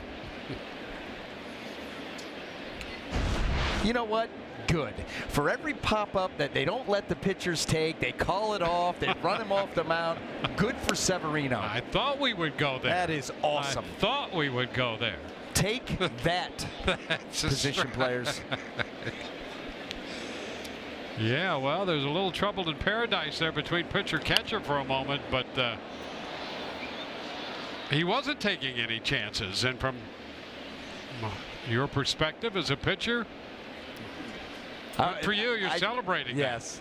I haven't smiled this big, Dwayne, since we took that photo this morning. Yeah, and it took 3 photos to get that big smile. Well, you know what? And it got bigger. It got bigger. It was a good one. 1 ball, 2 strikes here. Bobby, you like that? And Malik Smith. I know that he likes that. He was here. Yeah. He saw it. Yeah, the other Anderson in the booth, Bob Anderson, our stage manager. Glad of you. We're glad that you could join us. Good of you. You know, we're in the 5th inning now, you know. He's been out hawking some items. Smith out on strikes. 2 gone now. And Johnny Field's going to be the hitter. Rays with a tough task here against Severino, who not only pitching his way, but fielding his way through the Rays lineup. That's a strike.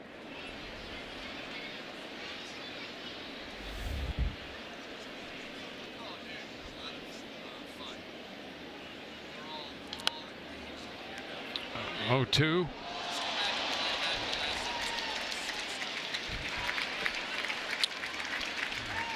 Gomez fouled out to the pitcher. Malik Smith struck out. 0-2, that's down. A slider, 1 ball and 2 strikes.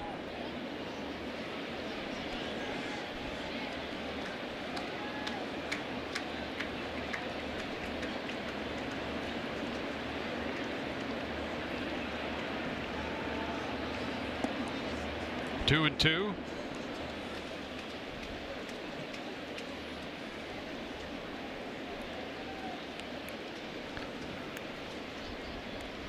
Sucre on deck.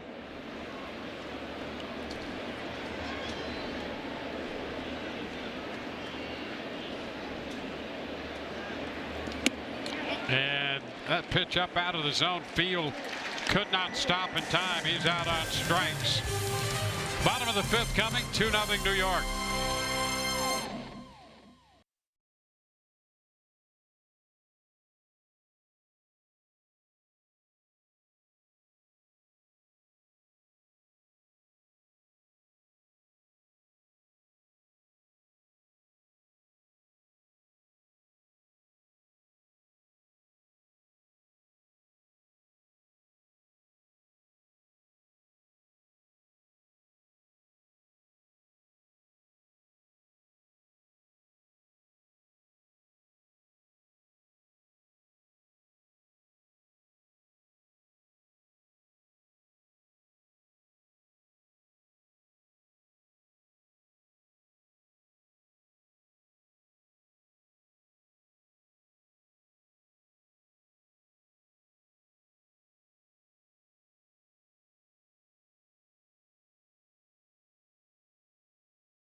In the bottom of the 5th inning. Well, it is time now for your Chevy Prospect Spotlight. We're taking a look at first baseman Nathaniel Lowe, who in AA Montgomery last night was 2 for 4 with 2 home runs and 2 walks against Tennessee. And in 59 games this season, split between single A and double A, is hitting .347 with 13 home runs and 52 RBIs. So it's tearing up the minor leagues quite quickly, guys.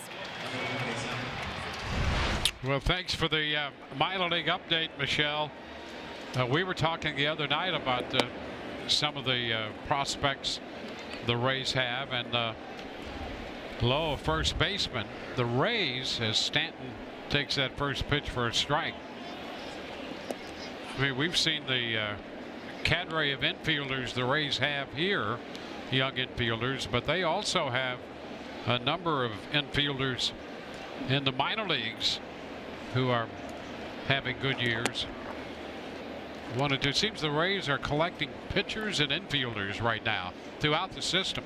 Yeah, and you wonder how many of these infielders, are going to get treated with the Ben Zobrist treatment. Yeah, the versatility. Yeah, you get a bunch of. I think it's absolutely going to happen. You can't play them all. Yep. And so if you value a lot of them, then all of a sudden you're going to start moving around, and you can have.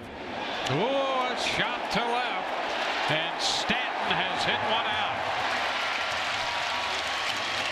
Stanton's 16th home run of the year.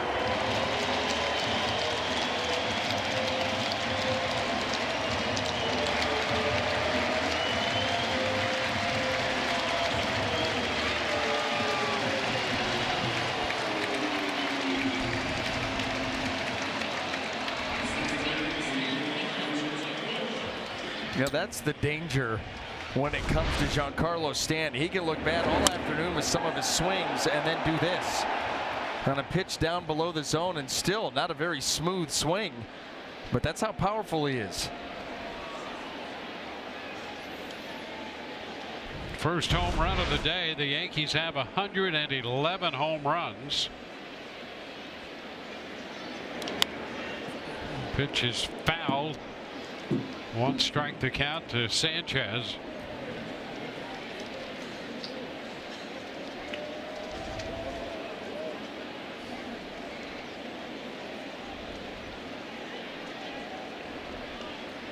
Three 0 New York now. That pitch is down. 1-1. All 3 of those runs charged to Yarbrough.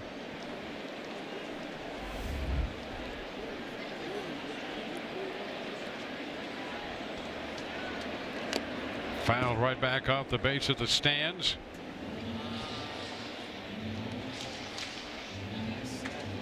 Three runs, 5 hits off Yarbrough.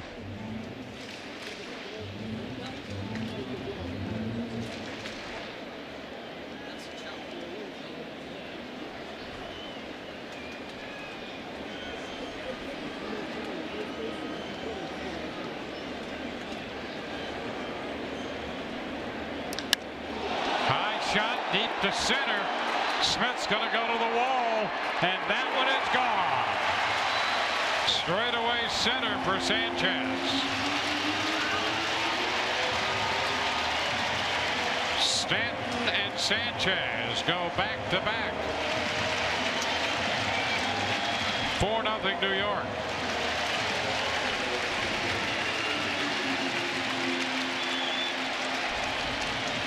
Well, those are the 2 guys that the Yankees trying to get heated up once again.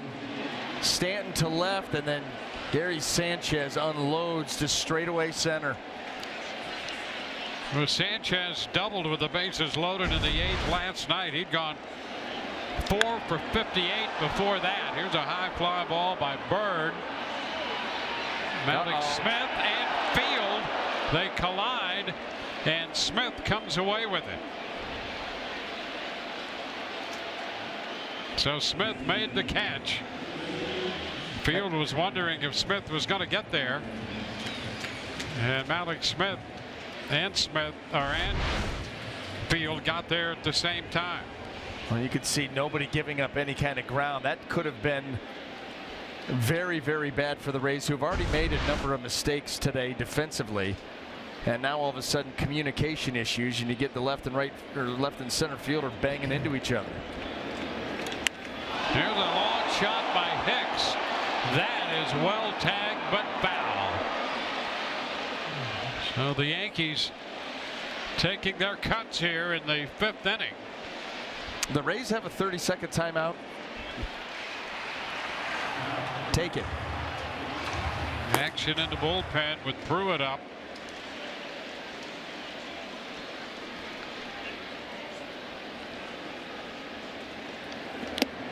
And a big cut there, 0-2. Well, the Yankees have gone back-to-back 5 times this year. Stanton and Sanchez today.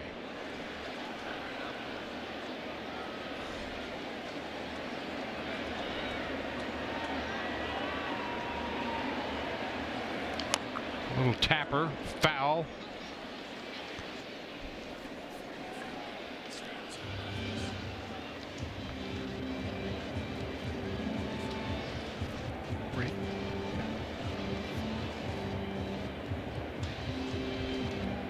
No way.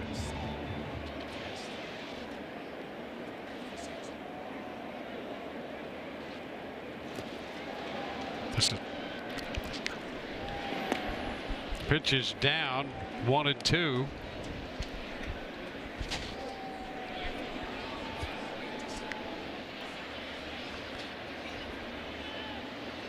One ball, 2 strikes on Hicks.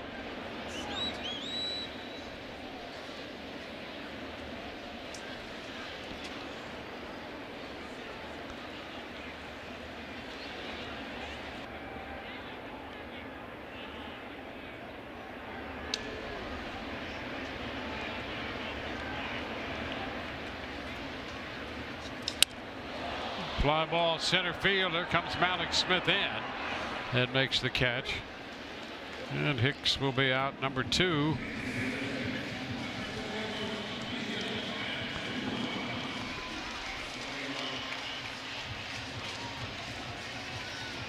Miguel Andujar.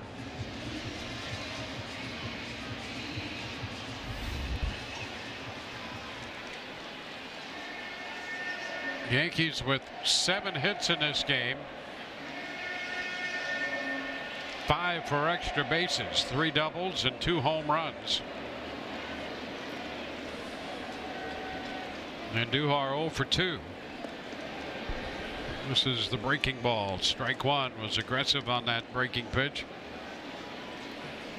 Out front and over it.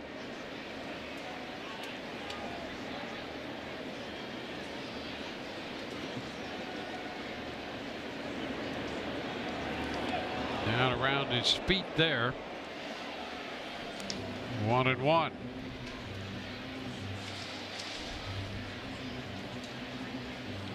Well, the long inning for Yarbrough was the 3rd when he made 41 pitches and gave up only 1 run. In this inning, in the span of 4 pitches, he gave up 2 on back-to-back home runs by Stanton and Sanchez.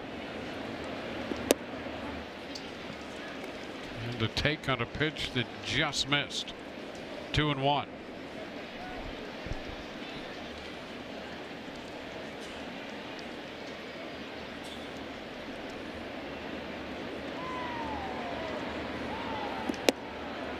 It's a strike. Picking up the outside corner. Well, Ryan Yarbrough's had to work for every out that he has gotten here this afternoon, and this is what this lineup is designed to do. It's so deep.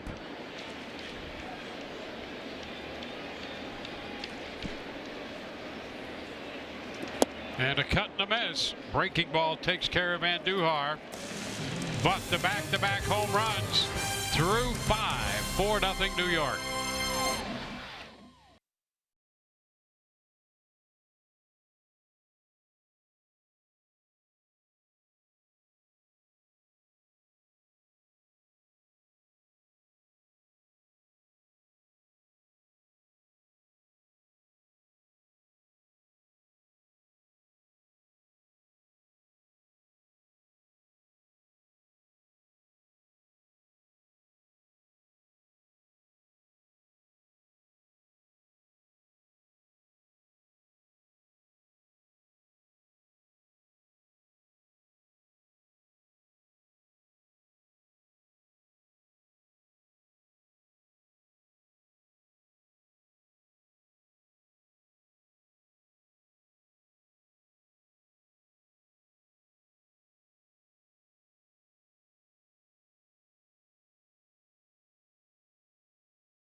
facing Luis Severino, who has given the Rays only 2 hits through the front 5, a couple of walks, but 6 strikeouts.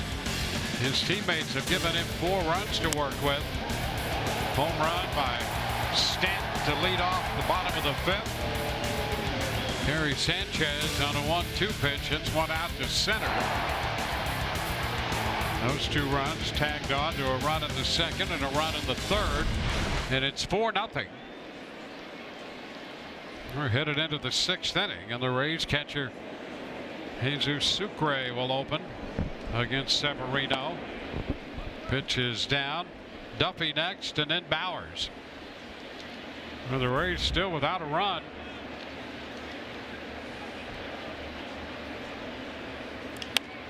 Fouled out of play, 1-1. Rays dropped the first game of the series 4-3.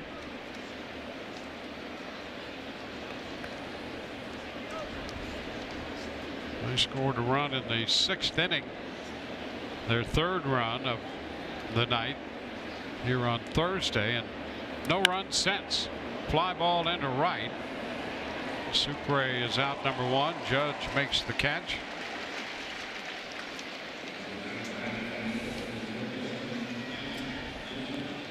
Well, the Rays have not scored in a little over 17 innings in this series.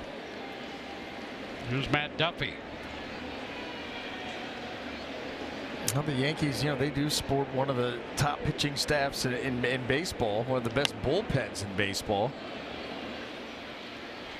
But still, these guys to a man would tell you that's just unacceptable. You got to find a way. And we've said, long said, the Rays offense this season a lot different than last year. Last year was home run or bust. Yep. And this year they've got to be able to get base runners, put some guys in motion, steal a bag, hit behind a guy. 0-2. And ultimately what that leads to is you've got to be able to drive them in. And so, when the Rays were in that really good stretch where they went 25-15, that average with runners in scoring position through the roof. They were getting opportunities and they were cashing them in. And since then, kind of been hit or miss, and a lot more miss. Here's Duffy, a soft liner to second, caught by Torres. 2 away. Severino, 2 up, 2 down. Now it's Jake Bowers who's been on twice. Rays have 2 hits. Bowers' first inning single, the bunt single by Gomez. Bowers drew one of the walks, Crone the other one.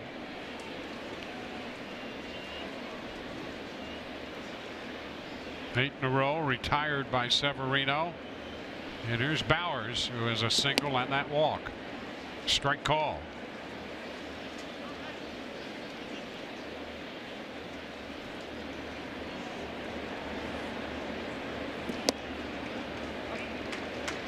Just like that, an 0-2 count puts Bowers in the hole.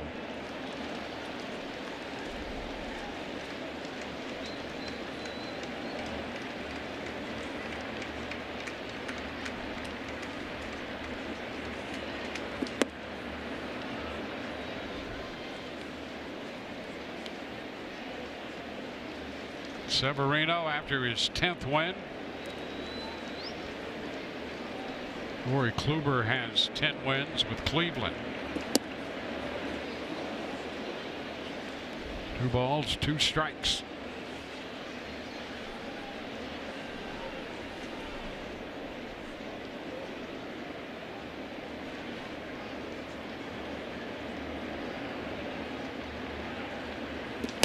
And a cut and a miss. Rays up and down, 1, 2, 3. 7 strikeouts for Severino. 4-0 New York.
warming up. The 2018 Camping World MLB All-Star Ballot now open and exclusively online. Make sure your favorite Ray is represented on this year's squad by voting at raysbaseball.com/vote. Catch all the excitement of the 89th MLB All-Star Game presented by MasterCard, July 17th, live on Fox.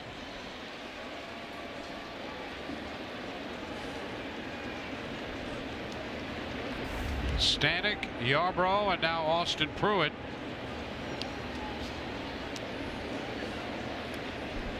Thirteenth appearance for Pruitt, 2 and 3. Gleyber Torres to lead it off. Ground ball, third base. Duffy makes the play. One gone in the 6th. So 3 2/3 for Yarbrough. He gave up 4 runs, a couple of home runs, 6 hits, struck out 3, walked 3. Brett Gardner will make his 4th plate appearance.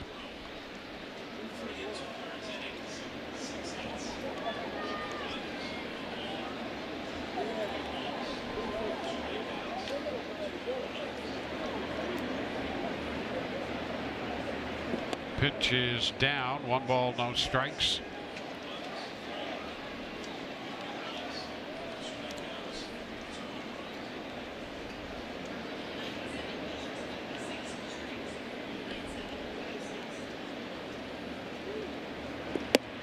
And the pitch is a strike. Yarbrough today threw 97 pitches. 41 of those came in 1 inning in the 3rd.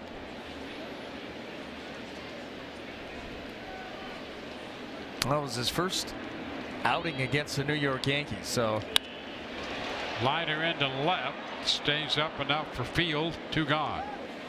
You start to get an appreciation for what this lineup is capable of doing, and they certainly made him work extremely hard.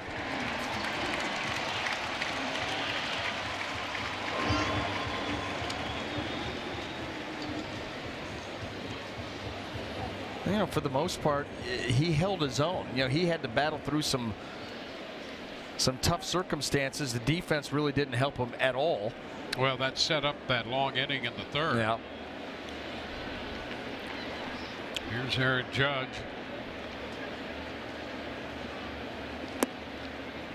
Pitch is down.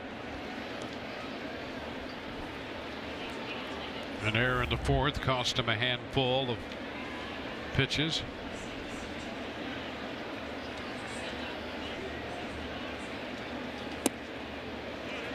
2-0.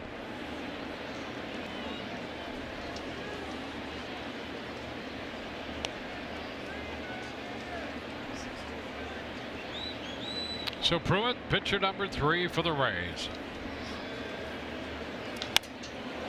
Judge sends a fly ball twisting toward the seats down the right side. 2-1.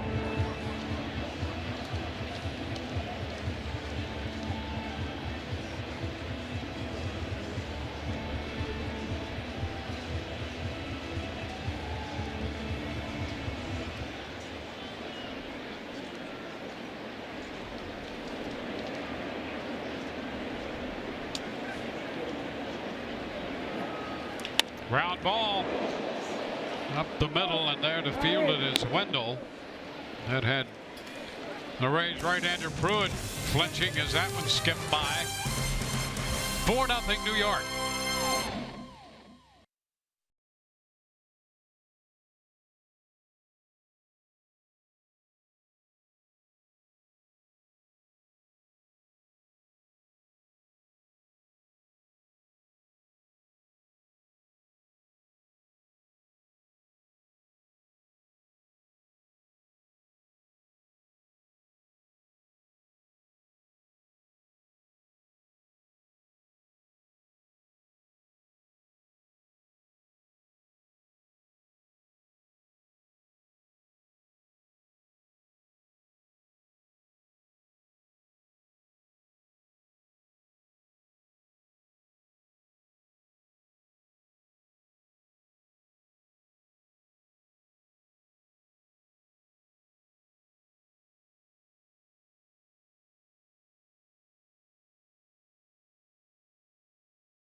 In 2014, that's Jerry Sands blasting a pinch hit 2-run homer in the bottom of the 8th inning, leading the Rays to a 5-4 victory over the Baltimore Orioles.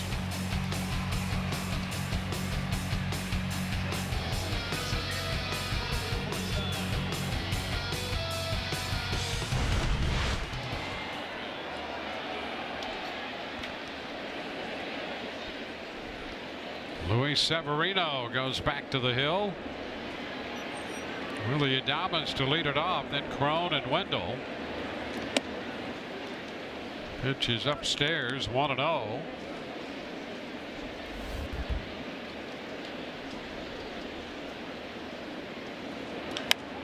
Adames skies it to the right side. In from right comes Judge, shading his eyes with that glove. Severino has been typically Luis Severino today. Yes, yeah, he certainly has. And, you know, he had that little hiccup in the 4th inning where things started off a little slow for him. But outside of that, the fastball, we've seen it a number of times, get to triple digits, sitting at 97, 98, 99. Slider's been very, very good. You get a hitter to climb the ladder there. He's mixed in some changeup, so he's definitely mixed his pitch as well, and he just has overpowering stuff and has kept the Rays off the scoreboard. C.J. Crone bounds it back. You know you're doing well when your hiccup is walking the leadoff man on a 3-2 pitch and then falling behind the next guy 2-0 before you right yourself. That's where you thought, hey, the Rays have a chance here. That's right. I mean, you're right. That's how desperate he has made us, I'm sure the fans, and this lineup. Yep.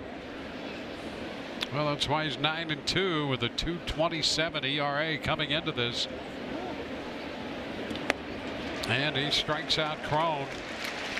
99 up. And strikeout number 8. You know, when you verbalize that, our ray of hope. It seemed so much better at the time it was developing. Oh, no, it was happening, Dwayne. The comeback was starting. And you believe that. And here, that's all it was. A full count walk, and he fell behind the next hitter. I'd feel shame. Here's Joey Wendell. There's a ball outside, 1-0. Rally starting. I mean, that is wishful thinking to the nth degree.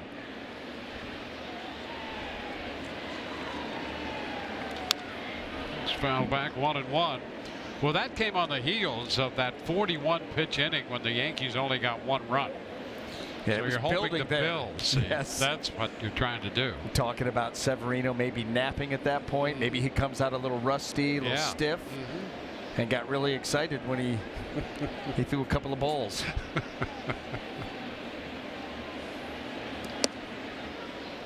It's a ball, 2-strike count.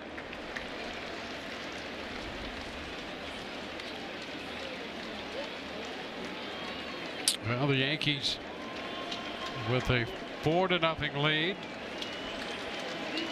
Rays coming off a 5-0 shutout in last night's game. Up the middle, backhand attempt by Torres, but beneath the glove, and a base hit for Wendell. First hit for the Rays since the bunt single by Gomez in the 2nd inning. That slider stayed up. You can see him just swatted by Severino, and then Gregorius trying to make that play. Can't quite do it. Even if he comes up with that Wendell with his hustle, you're not going to get him.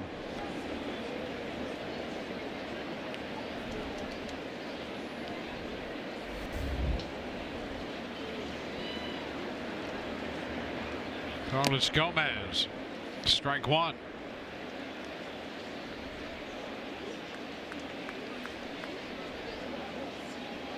Gomez 1 for 2.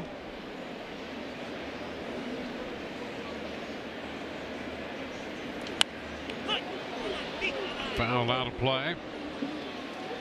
Well, it was with Gomez up there that Luis Severino pulled a Kelly leak on Gary Sanchez on that foul ball. Took it right away from Sanchez. And you know what? I'm just going to do it right now. That's our Bonefish Grill fresh catch of the game. Take that. There you are. I love it. Foul ball right back. Out of play. The count's still 2 strikes. You remember Kelly Leak from the Bad News Bears. If you're a fan of baseball and are questioning who this Kelly Leak character is, you need to check yourself. You need to get in front of a mirror and do some soul searching, or at least some searching on the internet, for goodness sake. There's a wave and a miss. Gomez reaching for that pitch. Strikeout number 9 for Severino. 7th inning stretch time. It's a gorgeous day in New York. Rays don't like to score, and there's a gorgeous sight. Miss Liberty.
On to the bottom of the 7th inning.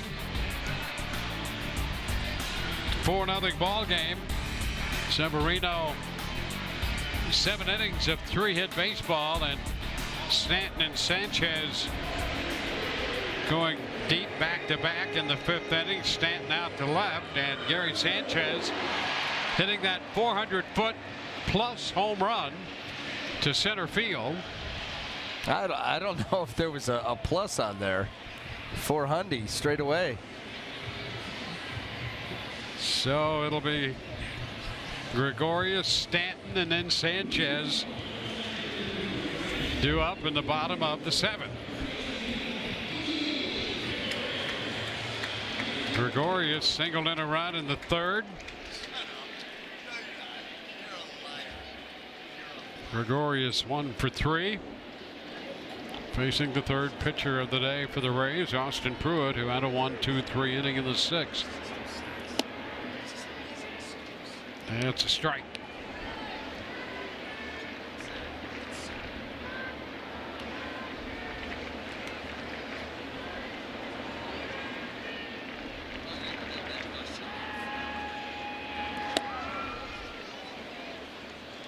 Oh, 2.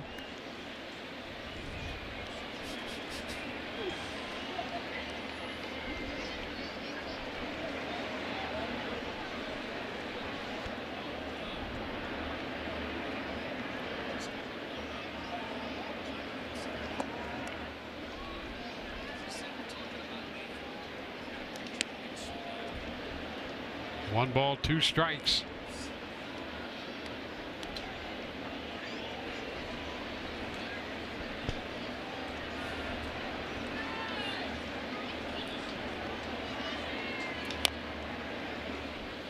A little piece of that went foul.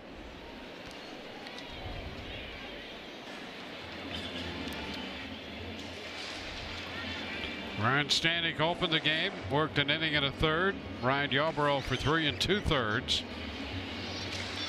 And Pruitt, the 1, 2, 3, 6th, working here in the 7th.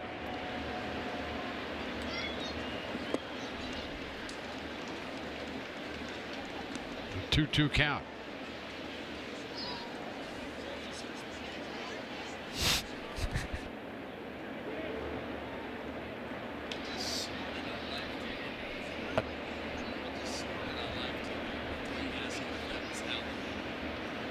Swing and a miss. Gregorius out on strikes.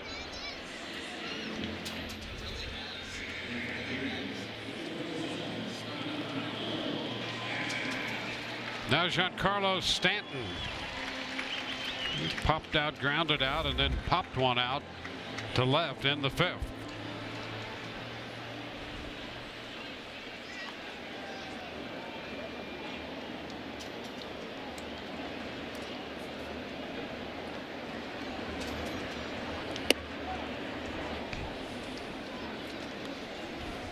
One-oh count.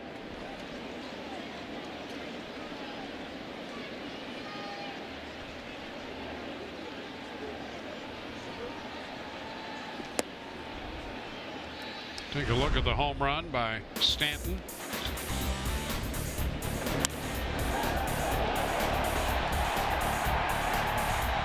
I mean, that ball, it was below the zone, and he just went out and swatted it. This one is popped up right side. Thrown out there a few steps into right, just inside the line.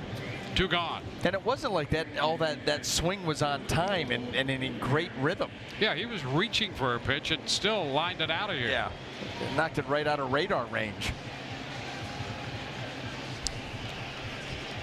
2 gone. And here's Gary Sanchez.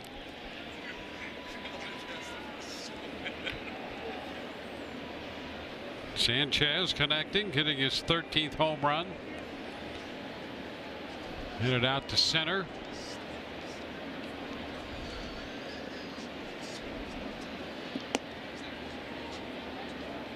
That's a strike.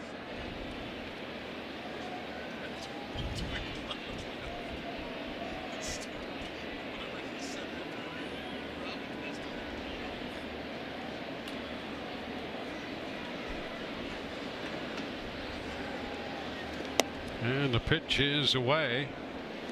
1-1. Sanchez with that home run in the 5th inning.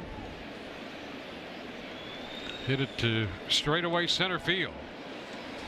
Just over the 408 side, just a little to the right of straightaway center. Pitch is down. 2-1.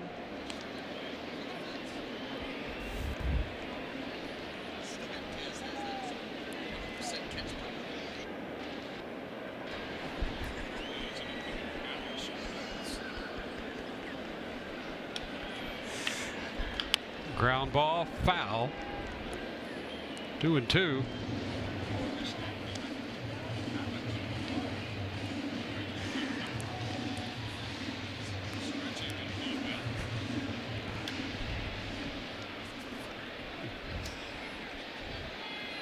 Two outs with the bases empty. 2-2 the count on Sanchez. Rays continue to try to figure out a way to beat this New York club. Rays 0-4 against the Yankees this year. And there's a wave and a miss. Sanchez out on strikes. Another 1-2-3 inning for Pruitt. 4-0 New York.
Hashtag hats off for heroes. For each post, T-Mobile will donate $1 to support veterans. 4-0 ball game as the Rays come in to hit in the 8th inning. Looking for their first run. They've struggled here in New York.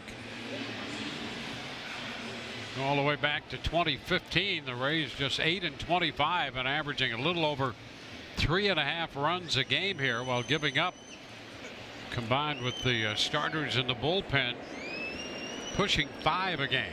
And how about, you know, and Dwayne, 33 games, they've given up 60 home runs. So you're closing in on, 2 homers a game, 1.8 home runs a game. Well, that's about what the Yankees have done this year. And look at their record at home this year. Ground ball down to first. Bird handles that unassisted, and Malik Smith is out number 1. Another wrap-up game to this series tomorrow. And on Rays Live, the pregame show presented by your local Honda dealer. MLB celebrating Father's Day. And Doug Wechter will break down CC Sabathia, the starter tomorrow for New York. Pitch inside to Johnny Field. Field nothing of 2, a couple strikeouts, 2 of the 9 posted by Severino. Severino's strikeout high this year, 11. He's done that twice, once against Boston and the other time against Houston. How about those 2 lineups for Severino? 11 strikeouts against the Red Sox and the Astros.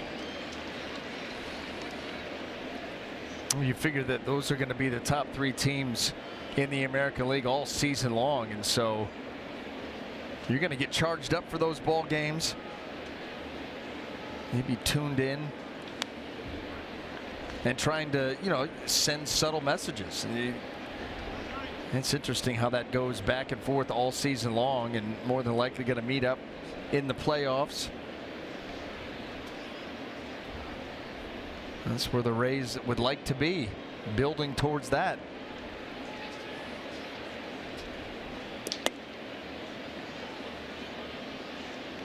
Three and 2 the count. 100 again. Pitch number 100. 100 miles per hour. Popped up right side. Bird settles under it. So 2 gone. Severino has 1 complete game, and that also came against Houston in a separate start. In his 2 starts against the Astros, he struck out 11 and 10. He shut them out on 5 hits back on May the 2nd and had 10 strikeouts and 1 walk in that one. Made 110 pitches. 112 is his single game pitch count high. He's done that twice.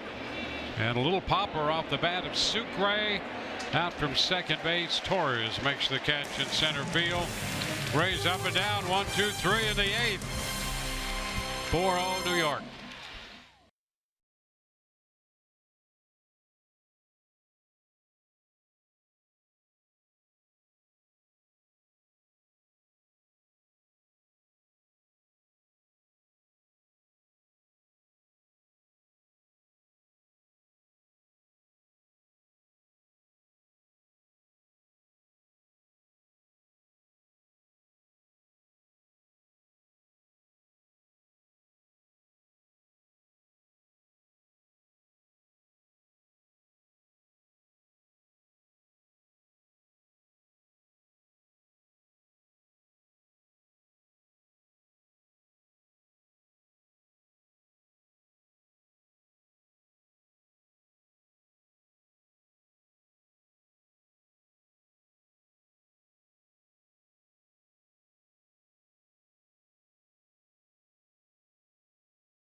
Sports Sun brought to you by your local Toyota dealer. Toyota, let's go places. And by your local Honda dealer.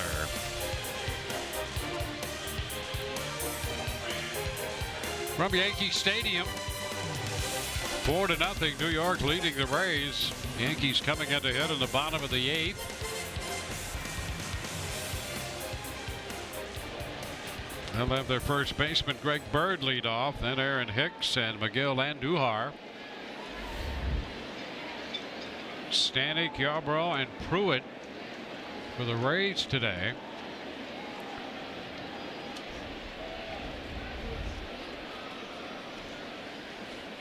Bird 0 for 1, a couple of walks and a run scored. Pitch is outside.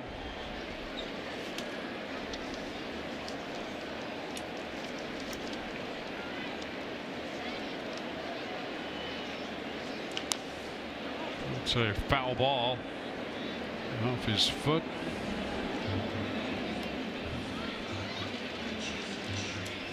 One to count. Anything down there would be a concern to Bird because he's had all kinds of injuries, ankle injuries that has cost him a lot of playing time.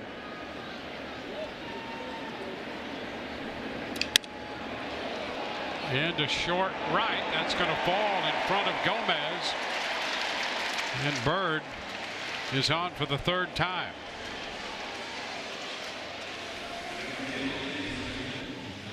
Well, today we again participate in the home run challenge. Every home run in this game raises money for prostate cancer research. Since June 1st, nearly $2 million has been raised in the challenge.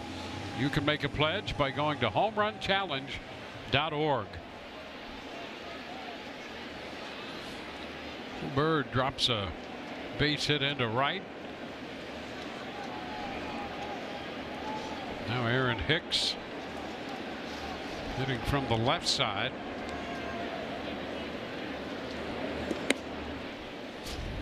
Fastball misses. 1 ball, no strikes.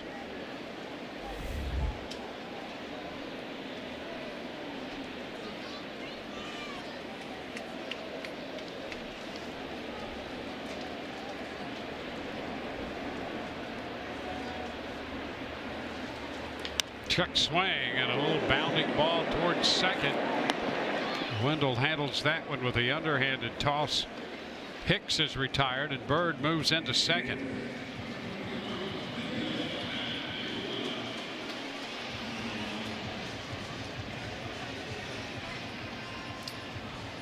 Rays Live, the post game presented by WB Mason just around the corner. Rich and Doug anchoring the coverage right here from Yankee Stadium. Stanton and Sanchez hit back-to-back home runs. We'll hear from Kevin Cash and get a minor league report from the Rays system. Here's Miguel Andujar.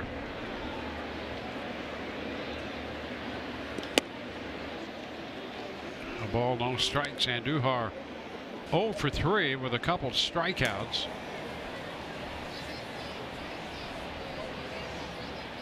We got Chasen Shreve, the lefty, and A.J. Cole, the righty, warming up in the pen. You wonder if that means the end of the day for Severino. Bounding ball to third. Duffy's throw is right there. Now man trying to go to third, and he is out on the return throw across the diamond. Well, Duffy threw him out. Bird trying to advance. Adames going over to put the tag on the base runner. We go to the ninth.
Ray Severino, who was excellent.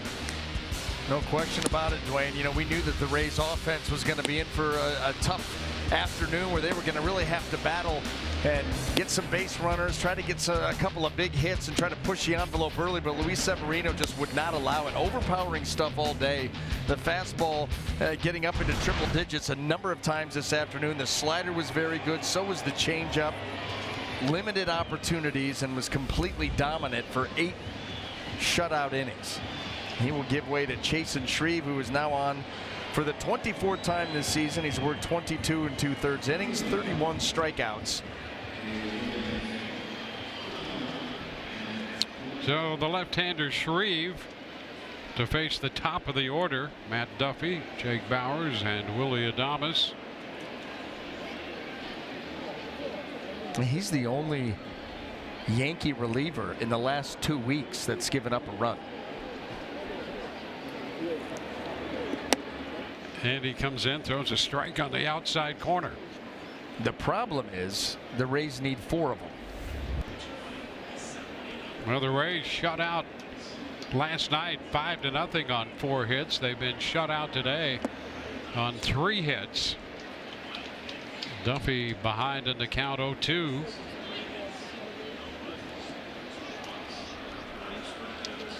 Last time the Rays were shut out in back-to-back games was in August of last year against Cleveland. 1-2. Rays shut out at the hands of the Red Sox, Atlanta, and Baltimore. Last night the Yankees, and the Yankees have shut out the Rays for 8 innings of this game. There's a fly ball deep into left field, and Duffy has broken up the shutout. On a 1-2 pitch, Matt Duffy hits his 4th home run, and that makes it 4-1.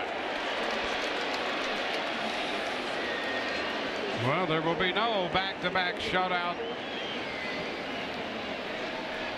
in this series. Duffy, who opened the game here Thursday night with a home run, hits one out to left on a 1-2 pitch in the 9th inning. Well, right off the bat, you knew this was big trouble for Shreve. And that's going to get Aroldis Chapman up in the bullpen, as you would expect now. A 3-run lead for the Yankees. Bauers fouls it back, strike 1.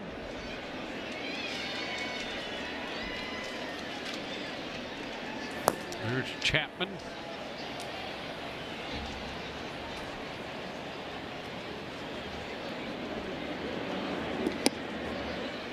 Strike on the outside corner. 0-2. Bauers singled in the 1st. He walked in the 4th. Struck out in the 6th. All of that against Severino. Number foul.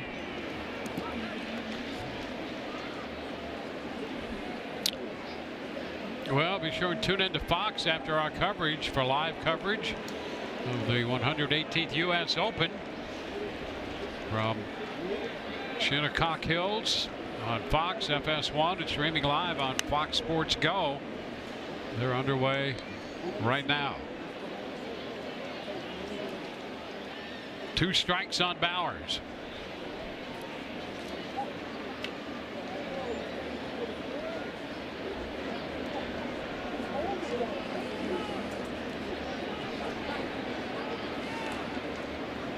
It's a ball, 2 strikes.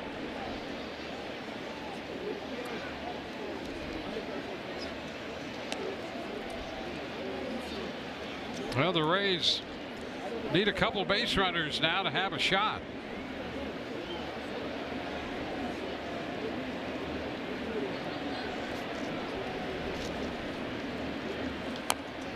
Tapper foul.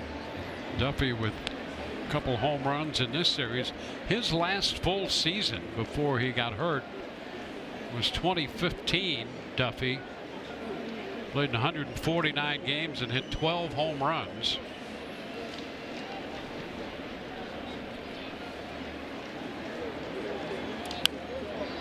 Bowers battling the left-hander Shreve. Duffy hitting the leadoff home run in the 9th.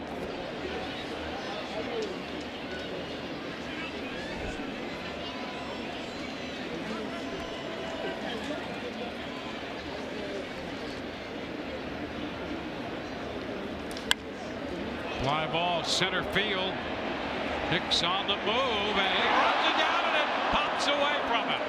Bowers around second on his way to third, and he's in there. Now he slides off the bag, but got back in time. And Duhart tried to put the tag on him again. Well, Bowers trying to slow up as he hit the bag, slipped off the bag, and scrambled to get back. And unfortunately didn't hurt himself. This is how the play started. A breaking ball that was hanging. Bowers put a pretty good charge into it. It did look like Hicks was going to be able to run it down, and probably should have made that catch, as difficult as it was. Rattled in and out of the glove. Bowers hustling the whole way, not assuming anything. Man, he went flying off the top of third base. Get those spikes and right off the edge, and this is where you're worried about one of those arms going back down there and hurting yourself. Well, the Yankees are going to make a call to the bullpen here. Nobody out in the 9th. Call brought to you by the Florida Lottery.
Shreve facing two hitters, gave up the home run to Duffy. Bowers awarded a triple on that ball that Hicks appeared to have in his glove. It popped out, and Chapman's on for the 31st time. Well, he is 19 out of 20 in saves, 52 punch outs, 29 and 2/3 innings, and opponents hitting just 130 off of him. We saw him in game 1 of this series, anywhere between 97 and 102 on the heat.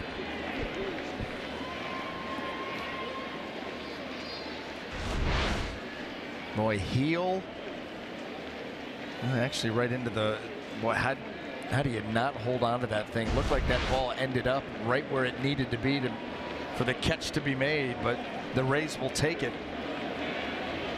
Willie Adames to face the hard-throwing lefty.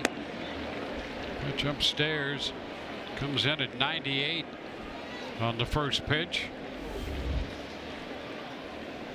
Chapman faced Arroyo, Adames, and Smith here on Thursday. Adames called out on strikes in that matchup, and a piece of it fouled. It's 1-1. C.J. Cron on deck. Duffy opening the inning with a home run. Bowers at third with a triple. There's Cron on deck.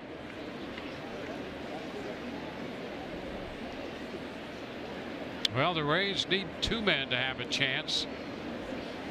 Bowers, one of them aboard.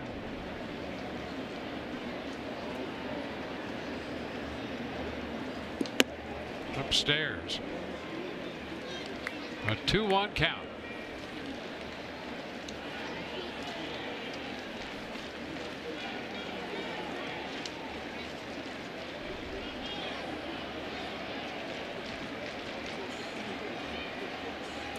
Ground ball down to first.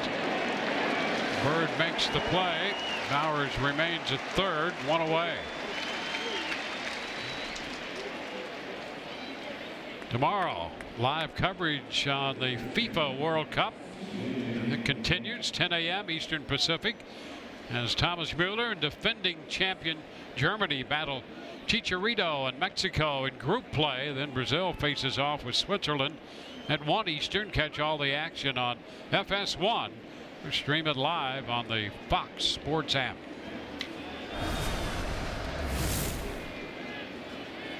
C.J. Cron at the plate, 0 for 2 with a walk, and bounces it back to the mound. Chapman looks Bowers back to third, lobs the toss to first. 2 ground ball outs.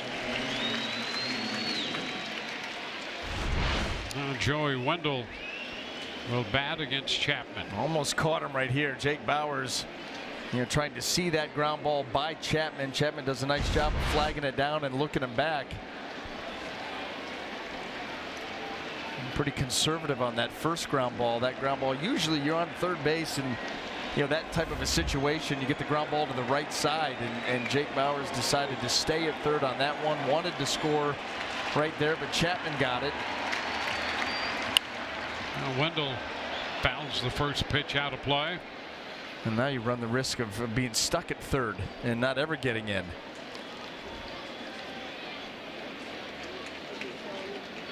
Wendell is struck out, grounded out, single to center in the 7th.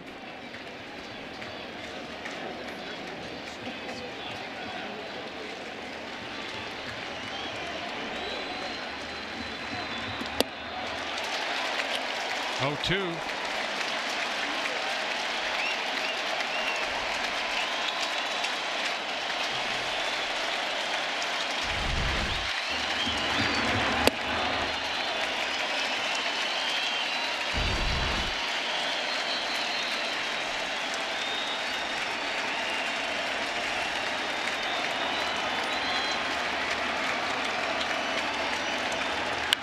Wendell lifts it to the third base side, foul, and Duhar has reaching over the railing, and he runs out of room. Doug Wechter almost caught that. Take a look at Andujar. Right between Wechter and Hollenberg is where it hit. Yeah, praying for that extra foot, give himself another. He's saying, oh yeah, get one more shot at you.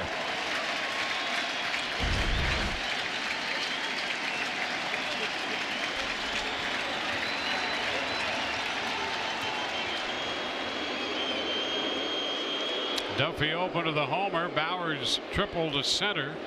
That brought Chapman into the game. Now 2 outs and a 2-strike count to Wendell.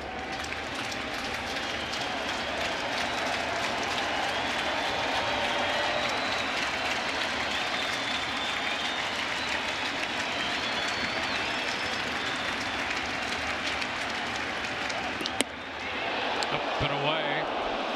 101 with that one. Up and out of the zone.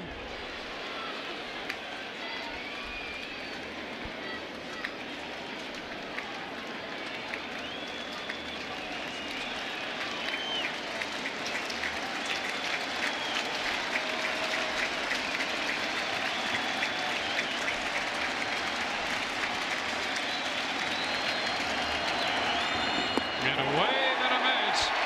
This game is over. Chapman strikes out Wendell, the 10th strikeout for New York pitching. And it is a 4-1 final. We'll take a look at the last pitch. Well, he went away from the fastball right here, the slider. Nasty.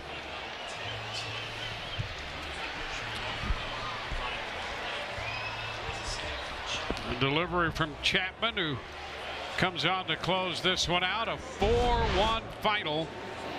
Severino gets his 10th win. Yarborough takes the loss.